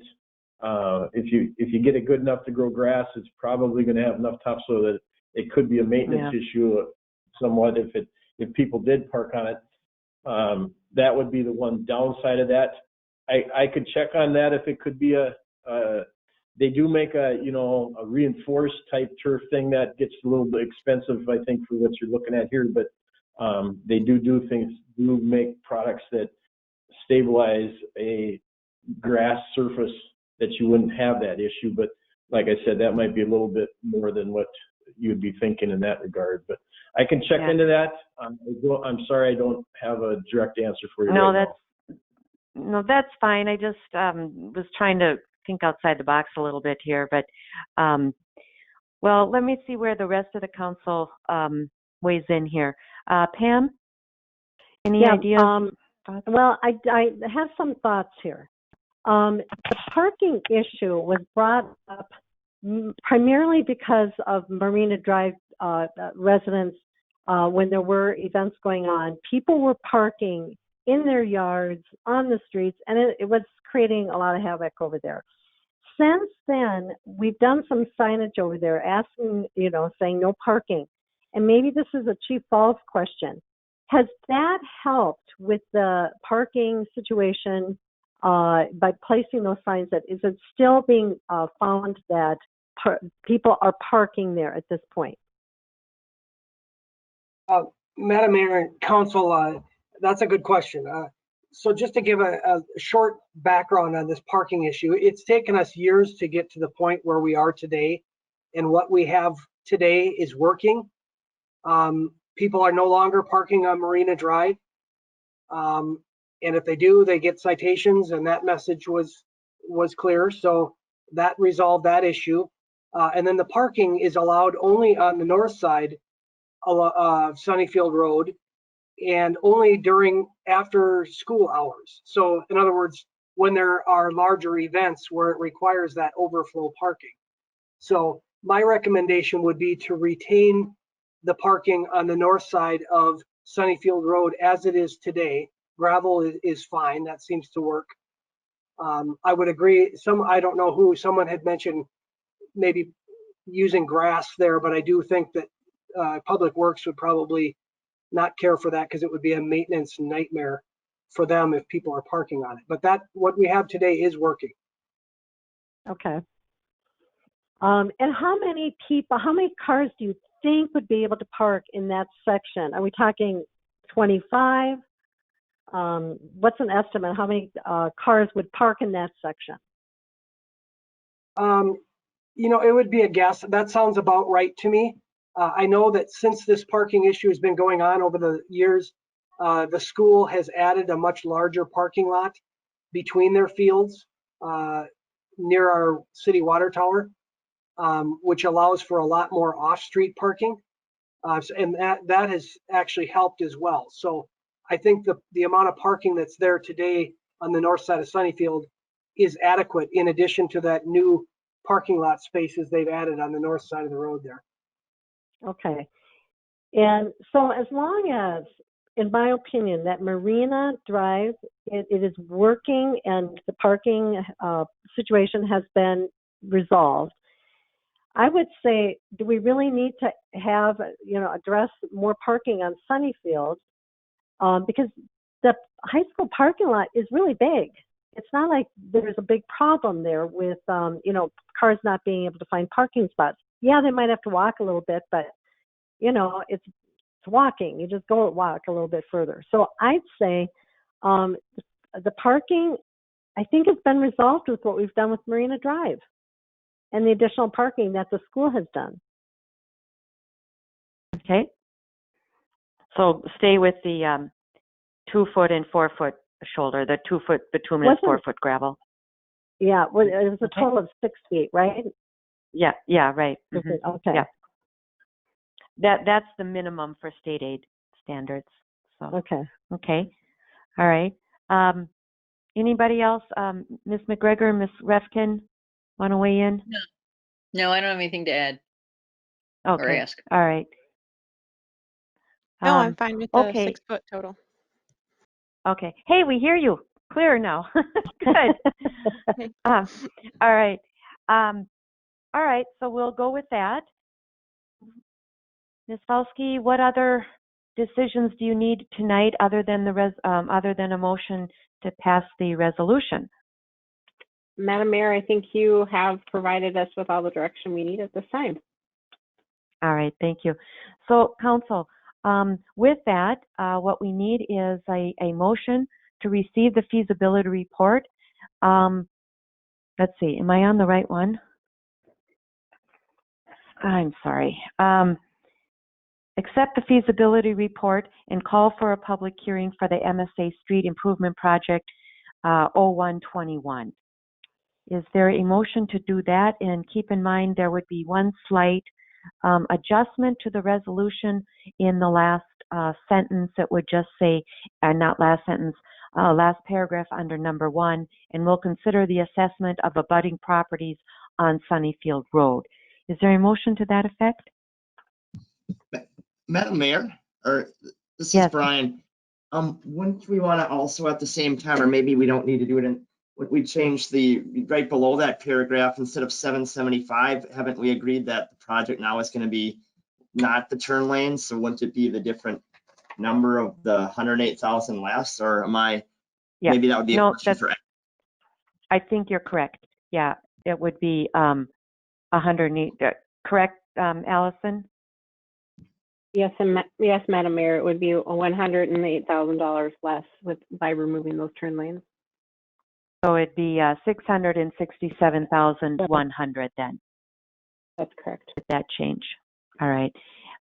So the motion would be to approve and accept the feasibility report, removing the turn lane, staying with the 6 foot shoulders as presented in the packet, and changing the total cost of the improvements estimated at $667,100, and for clarification, adding abutting properties on Sunnyfield in that last paragraph under number 1. Is there a motion to approve that? This is John, so moved. All right. Is Mr. Trumperlin made that motion? Is there a second to that motion? I'll second it. All right, and thank you. Ms. McGregor made that second. Then all those in favor will signify with aye. Are there any further questions or discussion? All right, hearing none. Pam, how do you vote? Aye. And John, how do you vote? Aye. And Anne, how do you vote? Aye. And Kathleen, how do you vote? Aye. And I vote aye, Lisa Whalen. So we have a passed motion for 5-0, and we will move on to, now, Allison, do you need anything else? So the public hearing for that will be February 1st? That's correct. All right, thank you. So the next resolution is authorized preparation and plans and specifications for the 2021 local street improvement projects. That is the one that Adam had recently gone over. Is that you, Adam? We don't probably need to go in great detail on that. Yeah, thank you, Madam Mayor. We probably don't need to go into great detail. There is an agenda item in your packet with a lot of the same information that was presented in the presentation. So it discusses the proposed improvements, kind of the background of when this project was initiated, as well as the costs. The fiscal impact on the second sheet as the estimated cost summary, and And the real important table on that sheet is the funding summary showing the split between the city costs, the assessed costs. You can see that only Schedule A and D are proposed to be assessed, and then we have each of the unit assessment amounts listed by street. And one thing we'll have to do for the resolution is modify it to leave out the portion that says order the project, just with the public hearing remaining open till the 19th of January. And we would just amend that to state authorizing preparation of plans and specifications. And then we would order the project at the next meeting in January. All right, thank you, Adam. All right, Council, do you have any questions? I'll go down the road. Ms. McGregor, did you have any questions? No, thank you. Thank you. Ms. Refkin? No, no questions. All right, and Mr. Trumperlin? No questions. All right, and Ms. Mortensen? No questions. All right, thank you. So with that then, is there a motion to authorize the preparation and plans and specifications for the 2021 local street improvement projects with the omission as Adam stated? We will order the project at our next meeting. Is there a motion to do that? This is Pam. Kathleen. Okay, I got Pam. Pam made the motion. Who seconded that? Kathleen. Okay, thank you, Kathleen. So a motion was made by Ms. Mortensen and seconded by Ms. Refkin. And any further questions or discussion? Hearing none, then all those in favor will signify with aye. Ms. Refkin, how do you vote? Aye. Ms. McGregor? Aye. And Ms. Mortensen? Aye. And Mr. Chamberlain? Aye. And I vote aye. Motion passes 5-0. And we'll move on to the next one, and that is approve our 2021 appointments and designations. And I believe that starts on page 127. So as you saw in your packet, Mr. Baroni, do you want to take this or? Madam Mayor, I think I'm going to let our city clerk talk a little bit about this, but and then we'll turn it over to you to get through this. All right, thank you. Ms. Lindquist. Thank you, Madam Mayor. Members of the council, every year we have to make annual appointments and designations at the first meeting in January. These appointments and designations are only for 1 year, so we'll be doing these every year. Included in your packet are some exhibits. One exhibit, or one thing that was added, was what each committee does and how many times they meet, such as, like with the fire advisory committees, some of them meet only twice a year, some meet quarterly. Like Pioneer-Sarah Creek Watershed District, they meet every month or they may get canceled, kind of like our planning commissions and things like that.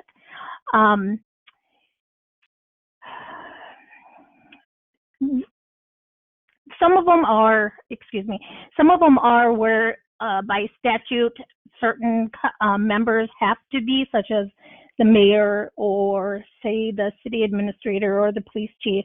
They're required to be on certain committees, and so there is no appointments for that. Every council member is appointed to the economic development, and we meet annually in February for that. That meeting usually takes about maybe 10 minutes because we do not really do much with our economic development authority. What we've been doing in the past several years is a council member will rotate on both the Planning Commission and Park Commission, and that's been working out pretty well. Community Development Director David Abel will ask usually at one of the council meetings, which one of the council members would like to be would like to attend either the Planning Commission or the Park Commission if there's something going on. And then on your Exhibit B, those are designations. And the only thing that we're changing on there, as you can see, was Ms. Paulfus came in after about March of 2020. So we just want to make it official that she's on that designation for the cemetery. So with that, I don't really have much more unless one of the council members have a question on this. Otherwise, I will turn it over to you, Mayor. Thank you. So as you can see on page 132, these are the appointments that have been in place. And I do have a question for our new council members. I'd like to find out if Ms. Refkin, and we'll discuss all of them and we'll go through them. But in particular, I'm interested in finding out if Ms. Refkin, if you would like to be the fire advisory person to the Mound Fire. The reason I'm asking you to do this and suggesting you is because they meet during the day. And I was thinking with your children in school during the day, this might be an easier meeting for you to attend. They meet sometimes 4 times a year, so it's not a lot of meetings, and it's usually 11:30 until about 1 o'clock. Is that something you would be interested in? Yeah, I'm interested in being on the fire committee. As a side note, I also have a 2-year-old, so she's not in school during the day, and my older 2 are not in school right now because they're homeschooling because of COVID. Yeah. So, but no, I'm happy to be on the fire advisory committee. Okay. So, and then Ms. McGregor, I was wondering if you would like to be on the designee for the St. Bonnie Fire Committee. They don't meet very often. They only meet like maybe twice a year. I was wondering if you would be willing to take on that responsibility. Yes, okay. And then the other one I was going to ask you about, Anne, is I've been the liaison, if you will, to the Gillespie Center. And they meet, their board meets, I want to say maybe 5 or 6 times a year. And I was wondering if you would be interested in doing that as well and being the city liaison to that organization. Yes, definitely. That was on my list. Okay, that's great, because that would work out great for me. I often have other obligations on Thursdays. They usually meet on Thursdays, and as a matter of fact, their next board meeting is January 14th, and I can provide you with that information. Other than that, I would, then we have one other appointment, and that would be the, other than that, I would recommend keeping the same for this next year. Pam as the acting mayor, and let's see, economic development, everybody, personnel committee. We're right in the middle of negotiations with our unions, and so I don't think it would be a good idea to change at this time. So I'm going to recommend we stay with myself and Ms. Mortensen. Planning Commission, that has been working out really well. The reason we went to a rotating basis was so that the planning commissioners and the park commissioners could meet and actually have some interaction with every single council person versus just one person being designated. And that seems to have been working really well. And we kind of do it just on a basis of if you have time or if you're available, and it's usually maybe 1 or 2 meetings a year. And then the police communication, it's actually, I think it's called the Public Safety Committee. That is by contract with St. Bonnie, and that is, again, by contract, myself, Police Chief Falls, and our City Administrator, Mr. Baroni. And then the Fire Advisory Committee we talked about, those, and then the Northwest Hennepin League, those are usually mayors that attend. If I can't attend, I will ask a council member to attend in my stead. And then the Regional Council of Mayors, again, those are mayor appointments. And then the Minnehaha Creek Watershed District, that's simply a liaison position. if something were to come up with the watershed that relates to Minnetrista, I've been the acting appointee for that simply because I'm very knowledgeable in terms of watershed issues. And if somebody else wants to step in, that's fine with me. Otherwise, I will continue doing that. Pioneer Sarah, Mr. Chamberlain has been the appointee, and I would highly recommend that he continue in that capacity because, and Mr. Chamberlain, I have to ask, would you be willing to do that? Yes, I would continue on. I'm a strong believer in continuity. And as I live in Pioneer Sir Creek watershed, I probably have a little more vested interest in what the commission does. Yes, I fully agree, and I do know it does take quite a while to kind of get up to speed on all of the watershed issues and especially the acronyms, not to mention. We're still getting used to them. It takes a while, I know. And thank you for doing that because it does take quite a bit of time. Gillespie Center, we've gotten now, and then the West Tonka Community and Commerce, that has been Pam Mortensen. I would recommend, again, just sticking with that for this next year. And then the Assistant Weed Inspector, again, by state statute, that has to be me. And then we appoint Gary Peters as the Assistant Weed Inspector. Is that okay with you, Gary? Okay, well, we're going to I'm trying to get off mute. That's fine with me, Mayor. Okay, thank you. All right. Madam Mayor? Yes. Madam Mayor, I have one quick question. Did we appoint an alternative for John at the Pioneer Sierra Creek? Did I miss that? Nope, not yet. So thank you. We can appoint an alternate to the Pioneer Sierra Creek, and that was Ms. Bruce in the past. I don't think she had to attend many meetings, but is there anybody that would be interested in serving as the alternate? And yes, basically okay, go ahead. I would do that. This is Ann. Okay, all right, we'll put you down for the alternate. That's great. Again, like I said, John has done such a great job. He usually goes, so there's probably not a lot of meetings you would have to attend, but it's good to have that alternate there, representative. Okay, I think that concludes everything. I'll just go down. Pam, are you in agreement with those? Yes. As I listed? Okay. John, are you in agreement with all of that as I listed? Yes. And Ann, are you in agreement? Yes, Madam Mayor. Okay, and all right, thank you. And then Kathleen, are you in agreement? Yes. All right, so I'm going to read it once more. The acting mayor is Pam Mortensen. The Economic Development Authority are all 5 council members. Personnel Committee will consist of myself, Pam Mortensen, and Mike Baroni, Brian Grimm, and Ali Paulfus. Our Planning Commission liaisons will be on a rotating basis, the entire council. Our Park Commission liaison will be the entire council on a rotating basis.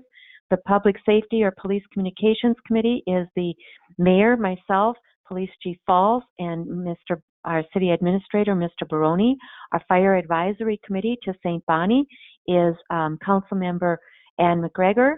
Our Fire Advisory Committee to Mound is Council Member Kathleen Refkin. Our Northwest Hennepin League of Municipalities is myself, Mayor Whalen. Regional Council of Mayors representative, of course, is Mayor Whalen, myself. The Lake Minnetonka Conservation District will remain Mike Kirkwood. He has a 3-year term. And the Minnehaha Creek Watershed District liaison, I'll stay in that position as well. The Pioneer Sierra Creek Watershed Management Commission, our appointee will be Mr. Chamberlain, and the alternate will be Ms. McGregor. Gillespie Center liaison will be Ms. Gregor.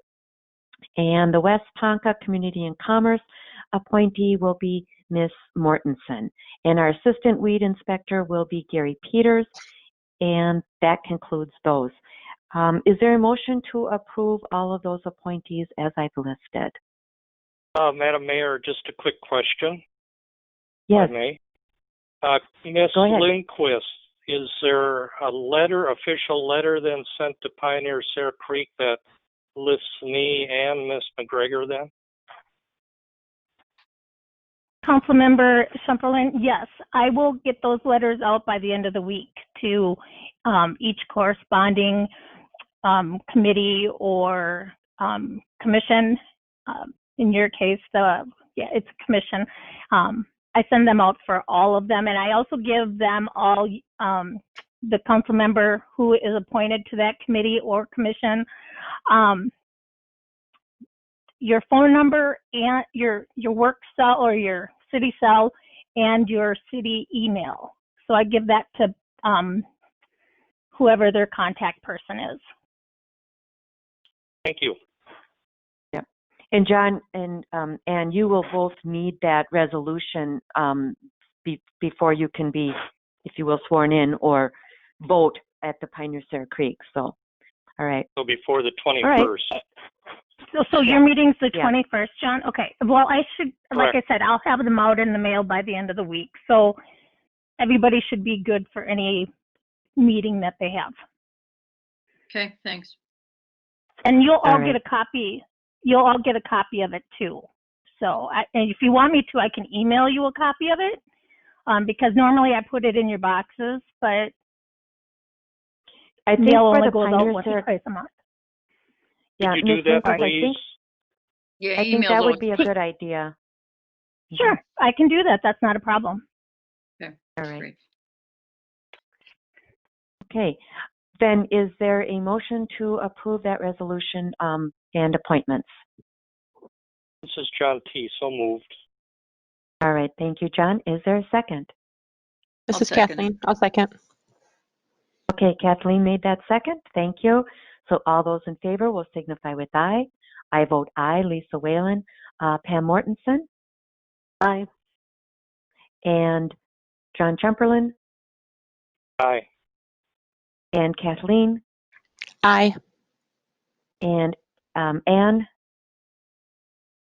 Aye. Okay, thank you. And with that, that concludes our designation, appointments and designations. So we will now, and just one other comment, Ms. Lindquist, when you send out those notices, make sure that you state that they're a liaison to some of these things or a committee member. So for instance, for the Minnehaha Creek Watershed, you don't want to say I'm a board member or committee member. It's just a liaison position.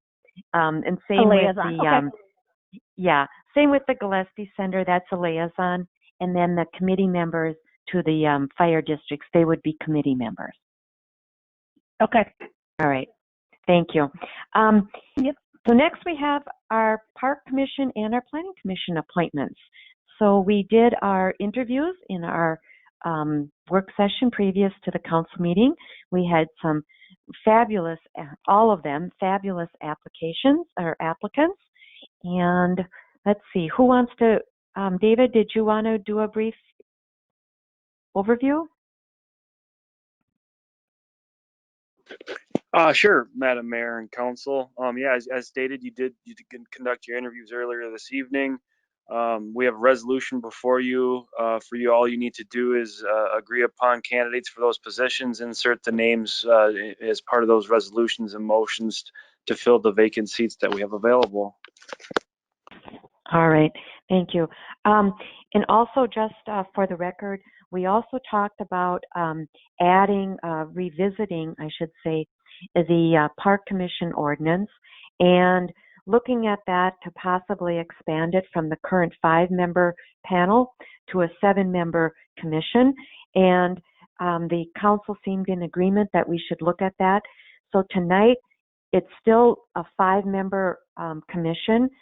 So we wouldn't, but I would like to offer up to the council to consider 2 additional people, kind of, if you will, waiting in the wings, so that we wouldn't have to do more interviews for that, for those 2 possible new positions. With that, let's start with the Park Commission. We had several people. Nancy Rickerson had applied for parks.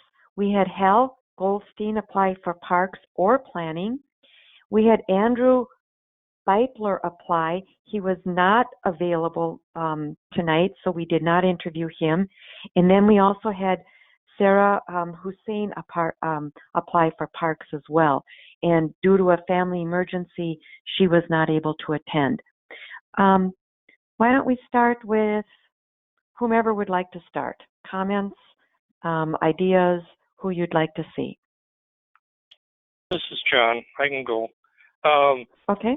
To me, it's fairly straightforward, and maybe I'm making it too simple. There's Sarah, who's returning or is requesting to return and who has served, and I'm always interested in incumbents or whatever term you want to use on them.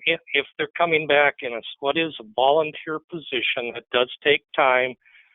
It seems that they have the interest, and certainly they must find something rewarding in it.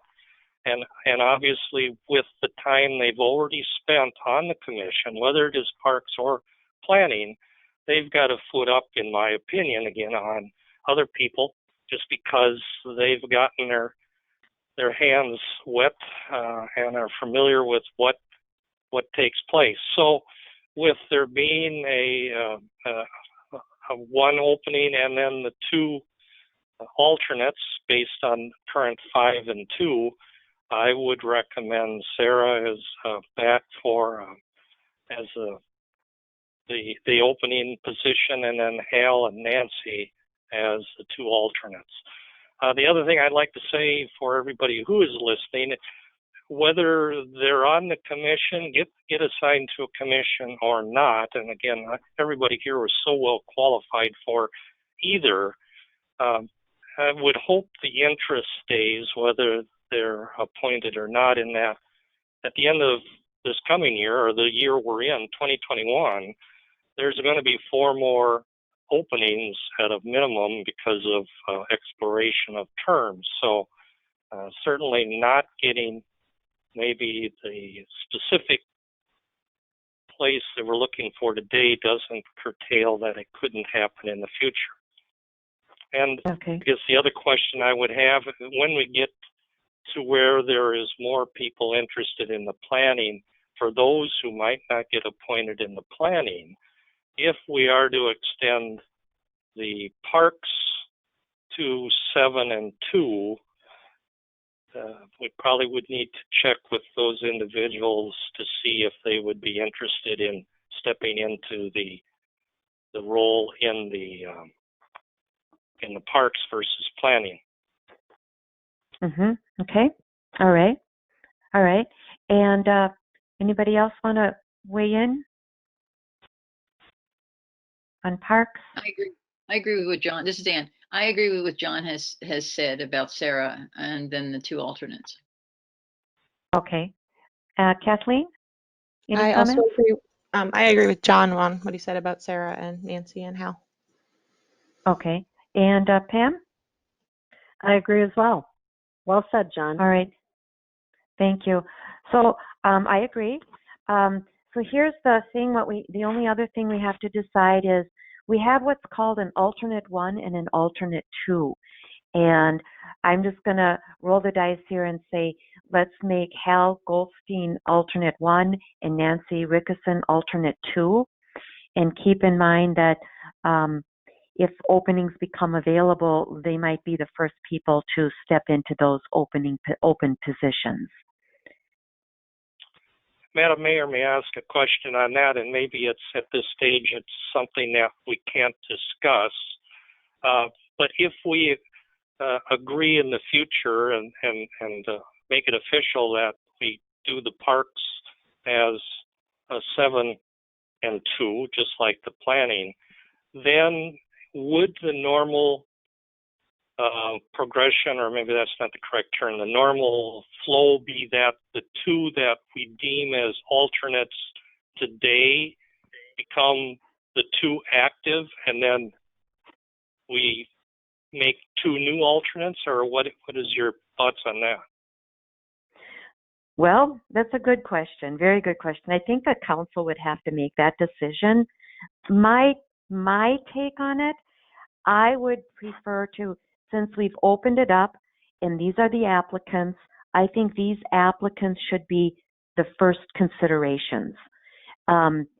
So what I would say is if we appoint Hal and Nancy Rickerson as the alternates and we expand it to the 7, just my point of view would be to make them the seated commissioners, and then we would have 2 alternate openings, which we could then advertise again, or we could ask any of the people in the planning that maybe didn't get seated if they would be interested.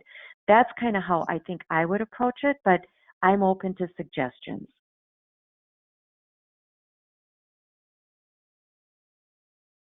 I agree with your John, that would be first. my normal thought pattern. Okay. Pam? I agree as well. Okay. Kathleen? I agree. Okay. Anne? Yes, I agree. All right. Okay. So, and I would need a motion to appoint Sarah Hussein as continue as our park commissioner, and to appoint Hal Goldstein as our number 1 alternate, and Nancy Rickerson as our number 2 alternate, with the idea that if we expand the park commission to a 7-member commission, that Hal Goldstein and Nancy Rickerson would move into those 2 openings. Do I have a motion to that effect? This is John, so moved. Okay, so John made that motion, and I believe, Anne, did you second that? Yes. Okay, thank you. All right, any further discussion or questions? Okay, hearing none, all those in favor will signify with aye. I will vote aye. Lisa Whalen. Pam? Aye. And John? Aye. And Kathleen? Aye. And Anne, did I get you? Yeah, aye. Okay, I think that's 5. All right, that's 5-0, and motion passes. So now we'll move on to our planning department. Unfortunately, we have a lot more that applied for planning, all of who are very qualified, and I'm very excited about all of them. Yeah, there were 2 or 3 that really stood out in my mind, but again, I'm going to bring it back to the council. Anybody want to take a stab at it first? John, you were so good the first time. I'm going to give you an opportunity now again. Thank you very much. I see this as being hopefully a win-win. I agree the applicants in the short time, or the 2+ years that I've been in, and I was on planning for a couple of years, the type of applicant we're getting and the number of applicants is just great. And so it's tough to say, well, this one's number 1, that one's number 2, when to me they're all number 1s. But for me, I go back to continuity, experience, unless there would be some reason in my mind to say that the returning ones, or the ones that the terms are expiring and now they want to reapply, to say no to them. The only reason I would do that is if for some reason in my interaction with the Planning Commission, which we've all served, or not served on it, but have attended their meetings, and I tend to listen to some of them either actively or post meetings to go out and listen to the audios. I think the current Damian Young and Robert Rabin both are active on it, have been involved in it. Just don't sit there. They have good questions, and so they're actively involved, and they've got the experience of having worked with it. So I would be in favor of returning those 2. Of the other 2, Mr. Goldstein will go to the parks, Mr. Sturgis and Mr. Stone. Paul, I actually sat next to for a handful of months. As he alluded to, he had to leave because he was transferring out at leaving the area. So I know his background. Mr. Sturgis gave a very solid and strong performance, and I would be very pleased to have him there. However, I would still vote for Robert and Damien. My hopes would be that we expand the parks and that Mr. Sturgis and Mr. Stone would be interested in going that route. And hopefully that's not too far in the future. So that's my thoughts. Okay. Kathleen. I disagree with John. I think the reason we have terms is so we can get new people in there and get new views and new ideas. And I think John gave a phenomenal presentation, and I think his background would be a great addition to the Planning Committee. I also go back to the fact that the current members of the Planning Commission thought that the solar farm would be a great addition to the town, and no one on City Council thought it would be. So I think there's a disconnect between what the Planning Commission sees and what the City Council sees. And this is a great opportunity to bring in some new blood and get everybody on the same page and make sure we have the same views for the town. I would vote for John, and I would vote for Paul versus Damien and Robert. Okay. Just so you know, clarification. I don't believe that either Robert or Damien were on the Planning Commission regarding the solar farm. I think Damien has been on for 3 years maybe, or 4 years at the most. Right, I'm talking about the one that just came up this year, not the original ordinance. When the presentation was presented earlier this year for the one off 92. Okay. All right. Okay. All right. So let me get this straight. You're voting for, give me the names that you wanted. John Sturgis and Paul Stone. Okay. Thank you. All right. Let's see. Anne, do you want to weigh in? Yes, I'll weigh in. This is really hard because all four are really good. John Sturgis really stood out with his answers, so I would go in that direction. And then I did like Robert Rabin's answer to my question about conflict vetoing. So I would go with those two, John Sturgis and Robert Rabin. Okay. And Pam? This is really hard, and we did have some great candidates, so I hope they do remain interested, just like John said, in future positions. But my vote will be, I think Damien has done a very good job. I did like his thorough understanding of the comp plan, which I know anybody new would not understand it. I was fortunate enough to be involved in that planning committee of the comp plan. But I did appreciate his understanding of it, and I think with his past experience on the planning commission, I think what he has done over the last, I think it's 3 years, he deserves his next term. The other one that I was very impressed with was John Sturgis. I think his experience kind of would lend itself possibly to some new ideas brought forth into the planning committee. So my vote is with Damien and John. Okay. All right.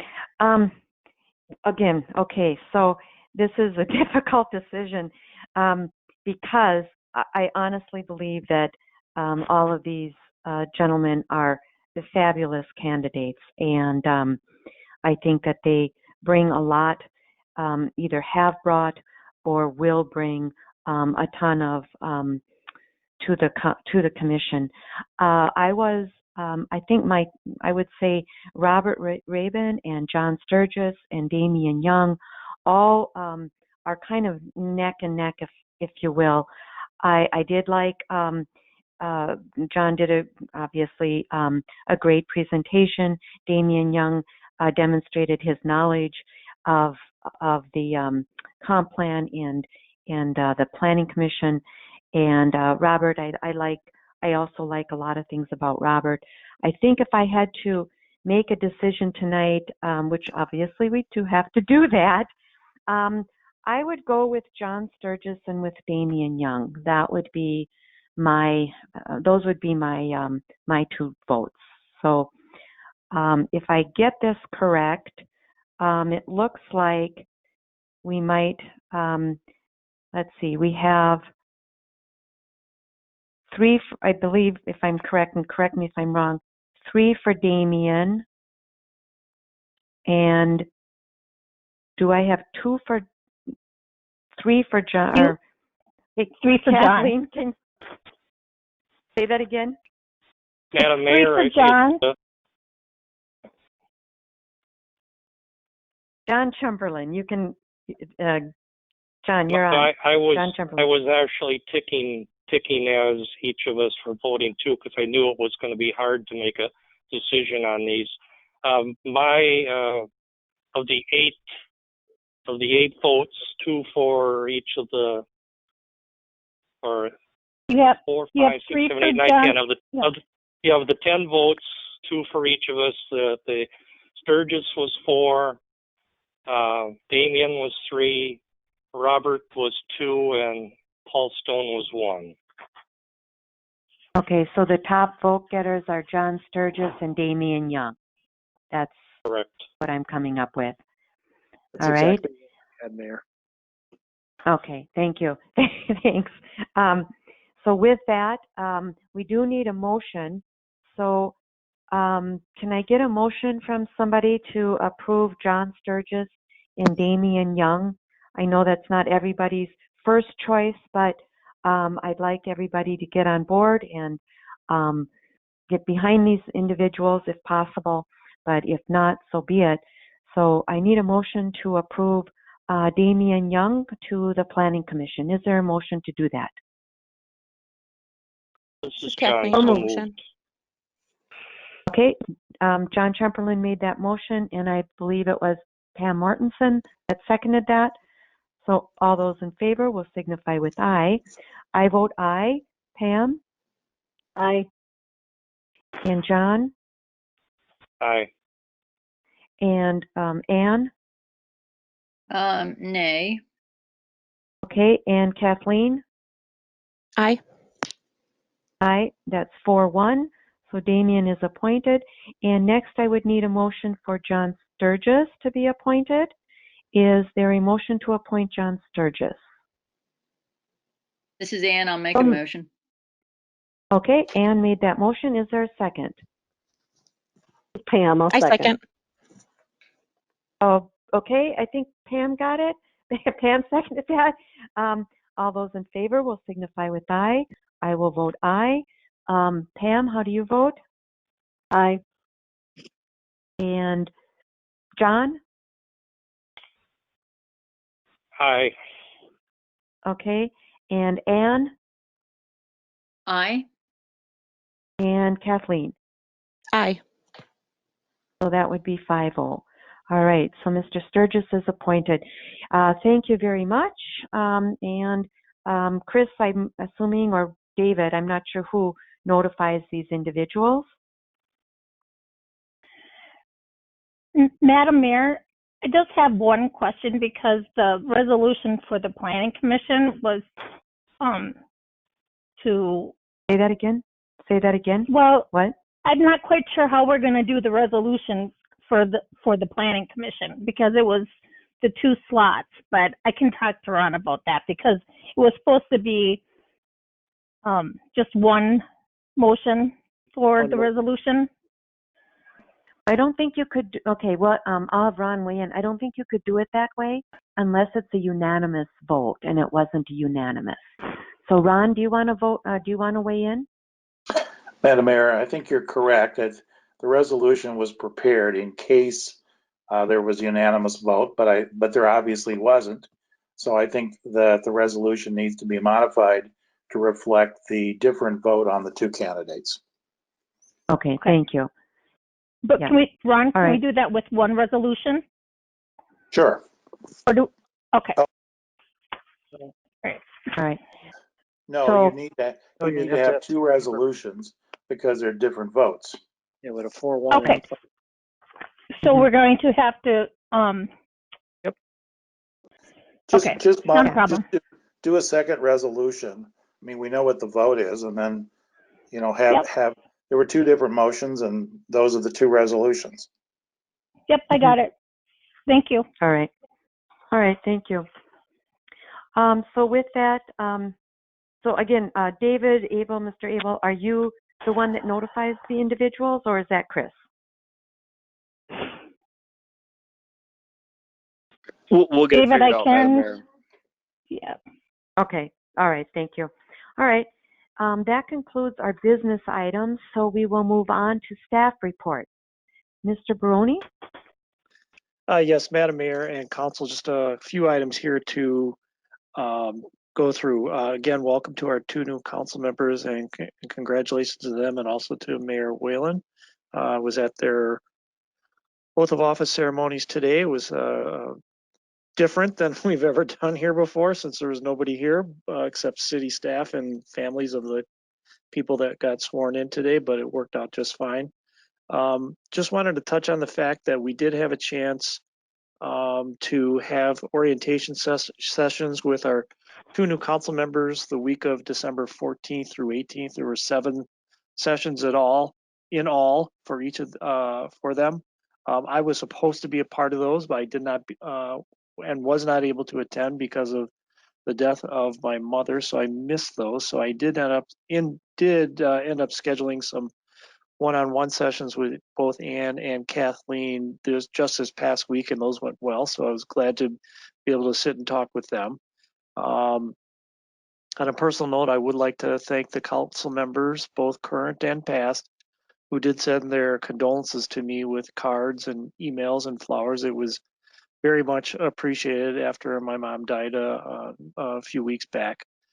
And then the next meeting that we will have, as probably everybody knows, we do have a Monday holiday on January 18th, Monday the 18th. So our next meeting is not until Tuesday, January 19th. That'll happen just like we're doing now virtually. And we'll also have that happen again in February, where we have the first meeting on a Monday and the second meeting on a Tuesday for the President's Day holiday. So with that, Mayor, I think that's all the information I have for you tonight.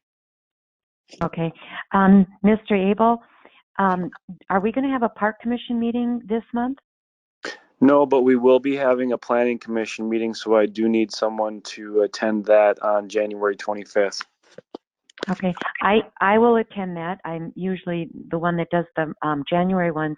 But so then another question, maybe for Ms. Lindquist, swearing in of the commissioners. Do we have to do that in person, or how do we do that?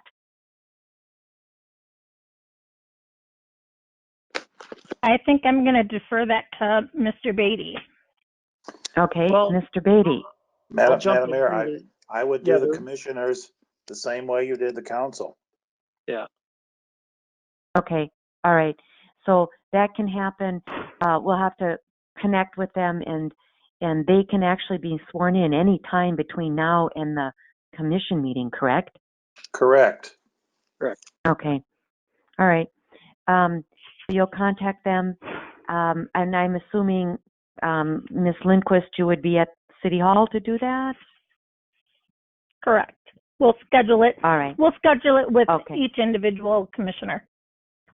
Okay, and then you can maybe schedule it at the same time with the park commissioners too then. They might as well get sworn in. We don't have to wait. Correct. So, all right. Okay. So I will do the January meeting and planning meeting, and then we'll move on to council reports. So again, kind of for the benefit of our new council members, under council reports, if you have anything that you would like the council to discuss at a future meeting or work session, we usually bring it up here and get consensus from the council. So first, I'm going to start out, we did talk about our park ordinance. I'd like to maybe we could include planning commission ordinance as well, and we need to talk about that. So I'd like to add that if possibly maybe at our first work session in February, so that in case we would like to add people, then it's before a park commission meeting. Is that okay with the council at our first meeting in February?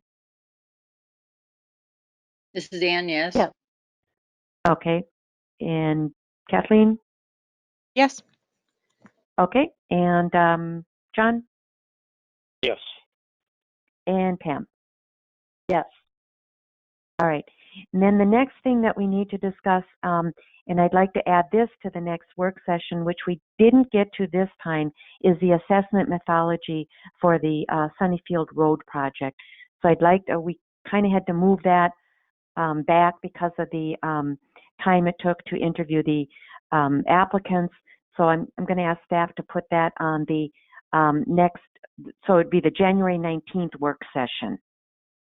The other thing I'd like to add, and I'm going to need approval from the council on this, I would like to have a kind of a continuation and a discussion on our broadband discussion, internet broadband. I know that was a big deal during the elections, and I've had many people call and email asking the city to do what they can. And so I think sooner than later is better. So I'm going to ask if we could have this discussion at our next work session. That would be also the January 19th work session. Would council be agreeable to that? Dan, yes. Kathleen? Ann? Yes. Okay, yes? Okay, Pam? Yep. Okay, and John? Do we have any new updated information since the last time we had the discussion? I mean, we talked about companies that may or may not, and MediaCom, where they are and they are not. I mean, do we have anything more that we can discuss at this stage? Well, I think Ms. Paulfus has been working on some of that. And so I think a couple things we would want to find out, and maybe between now and then have her look into, is one, the city, some of you may or may not know, but the city, along with MediaCom, applied for a grant, and I'd like to find out where that's at in the pipeline. When do they award those grants?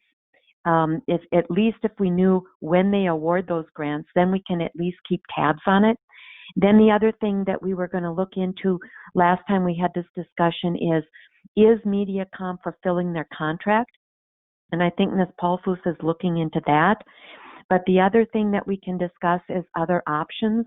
And then I think we also need to discuss what is the city's responsibility? What is the city going to do? Are we going to be a facilitator? Are we going to provide service? I mean, there's a lot of questions involved in broadband discussion. And I have had, and myself and staff, we have had a meeting with another company regarding broadband for rural area of Minnetrista. We can bring that to the council and we can have that for discussion. So I think we'd have quite a bit for discussion. Madam Mayor, this is Allie. I can definitely check on the status of the broadband grant. I know it was early 2021, so I should be able to get an update. As far as verifying if MediaCom is abiding by their contract, that is work that really should be done, and Mike and I talked about this, by a third party, whether it be kind of the engraven or someone who has better expertise in that area than I do. And as far as the information from MediaCom, as far as build out requirements per their contract, they did send me some reports. So I can gather what I have and bring it with me at the work session. But the item about them fulfilling their contract, Mike, you can pipe in here too if you want. I think that would need to be done by someone who has more experience than I do and a third party. Ms. Paulfus, you are correct. And I sort of touched on this during the meetings I had with our two new council members, and I know I've talked a little bit about this with the mayor as well. What we can't do, and what I don't want to do, is ask Mediacom if they've fulfilled the terms of the agreement that we have with them, and then they'll say yes, and I would have no way of knowing whether I'm being told the truth or not, because I have no way of understanding on how to verify what it means to be in compliance with our current contract. I know when Mr. Bose was on with us last year, he talked about the 3 phases, and the 3rd phase was kind of nebulous as far as build out dates and levels of build out. And so that just kind of clouds the issue even more in my mind. So as Ms. Polfu stated, one of our things would be to talk kind of about what we can do now and what we should do long term. And I think those two can work hand in hand. But as far as fulfilling the contract as it stands, nobody on staff, and I don't think anybody that I know on the council is going to be able to assess that contract and says yes, they met it or no, they haven't. Well, I think that's and I think fine. yeah, and that's a point of discussion too, and that might be something the council could discuss and say, yeah, well, we want to hire somebody to look into it. I mean, and maybe staff can come back with options. Sure. We can hire somebody. But I think we have to have with 2 new council members on board, and with knowing that the internet issue is not going to go away because of COVID, we need to continue to have those discussions with the council. The other thing I just want to mention, and I will check on this in the meantime, is my understanding was there were quite a lot of dollars in the new COVID relief package that the federal government passed. And I will try and find out how much of that money, if it did make the final bill, how much it was for broadband, how much of that will be coming to Minnesota, when it will be coming, and how that will be dispersed. I'll see what I can find out. I have some connections there. So I will do my best to do that and bring back that information. So we'll have that discussion at our next meeting. I have one other question, and I want to bring it up sooner than later, and that is, I briefly mentioned this a couple of times to staff, and maybe not recently to Paul, but would we or do we want to consider moving Trista Day from May to June this year? There's a number of reasons why. Because we may have a better opportunity, if you will, weather-wise in June, but also I'm hoping we would have a better opportunity to have the event versus having to cancel it again. Because last year we had to cancel it because of COVID. I would hate to go ahead and start organizing it and then all of a sudden have to cancel it again. I'm hoping we'd have a better opportunity or less of an opportunity to have to cancel it if we moved it to June. That's just some thought. Any ideas or thoughts there, Mr. Falls?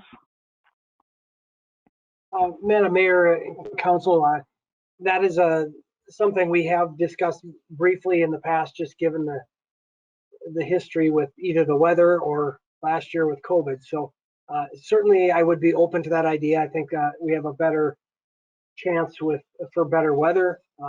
Obviously, the further out we push it, the better the odds are that we can have that. So that's something we can start discussing as staff internally here, and then I guess check with vendors, things like that, and see if that's a possibility. I think it would be. So.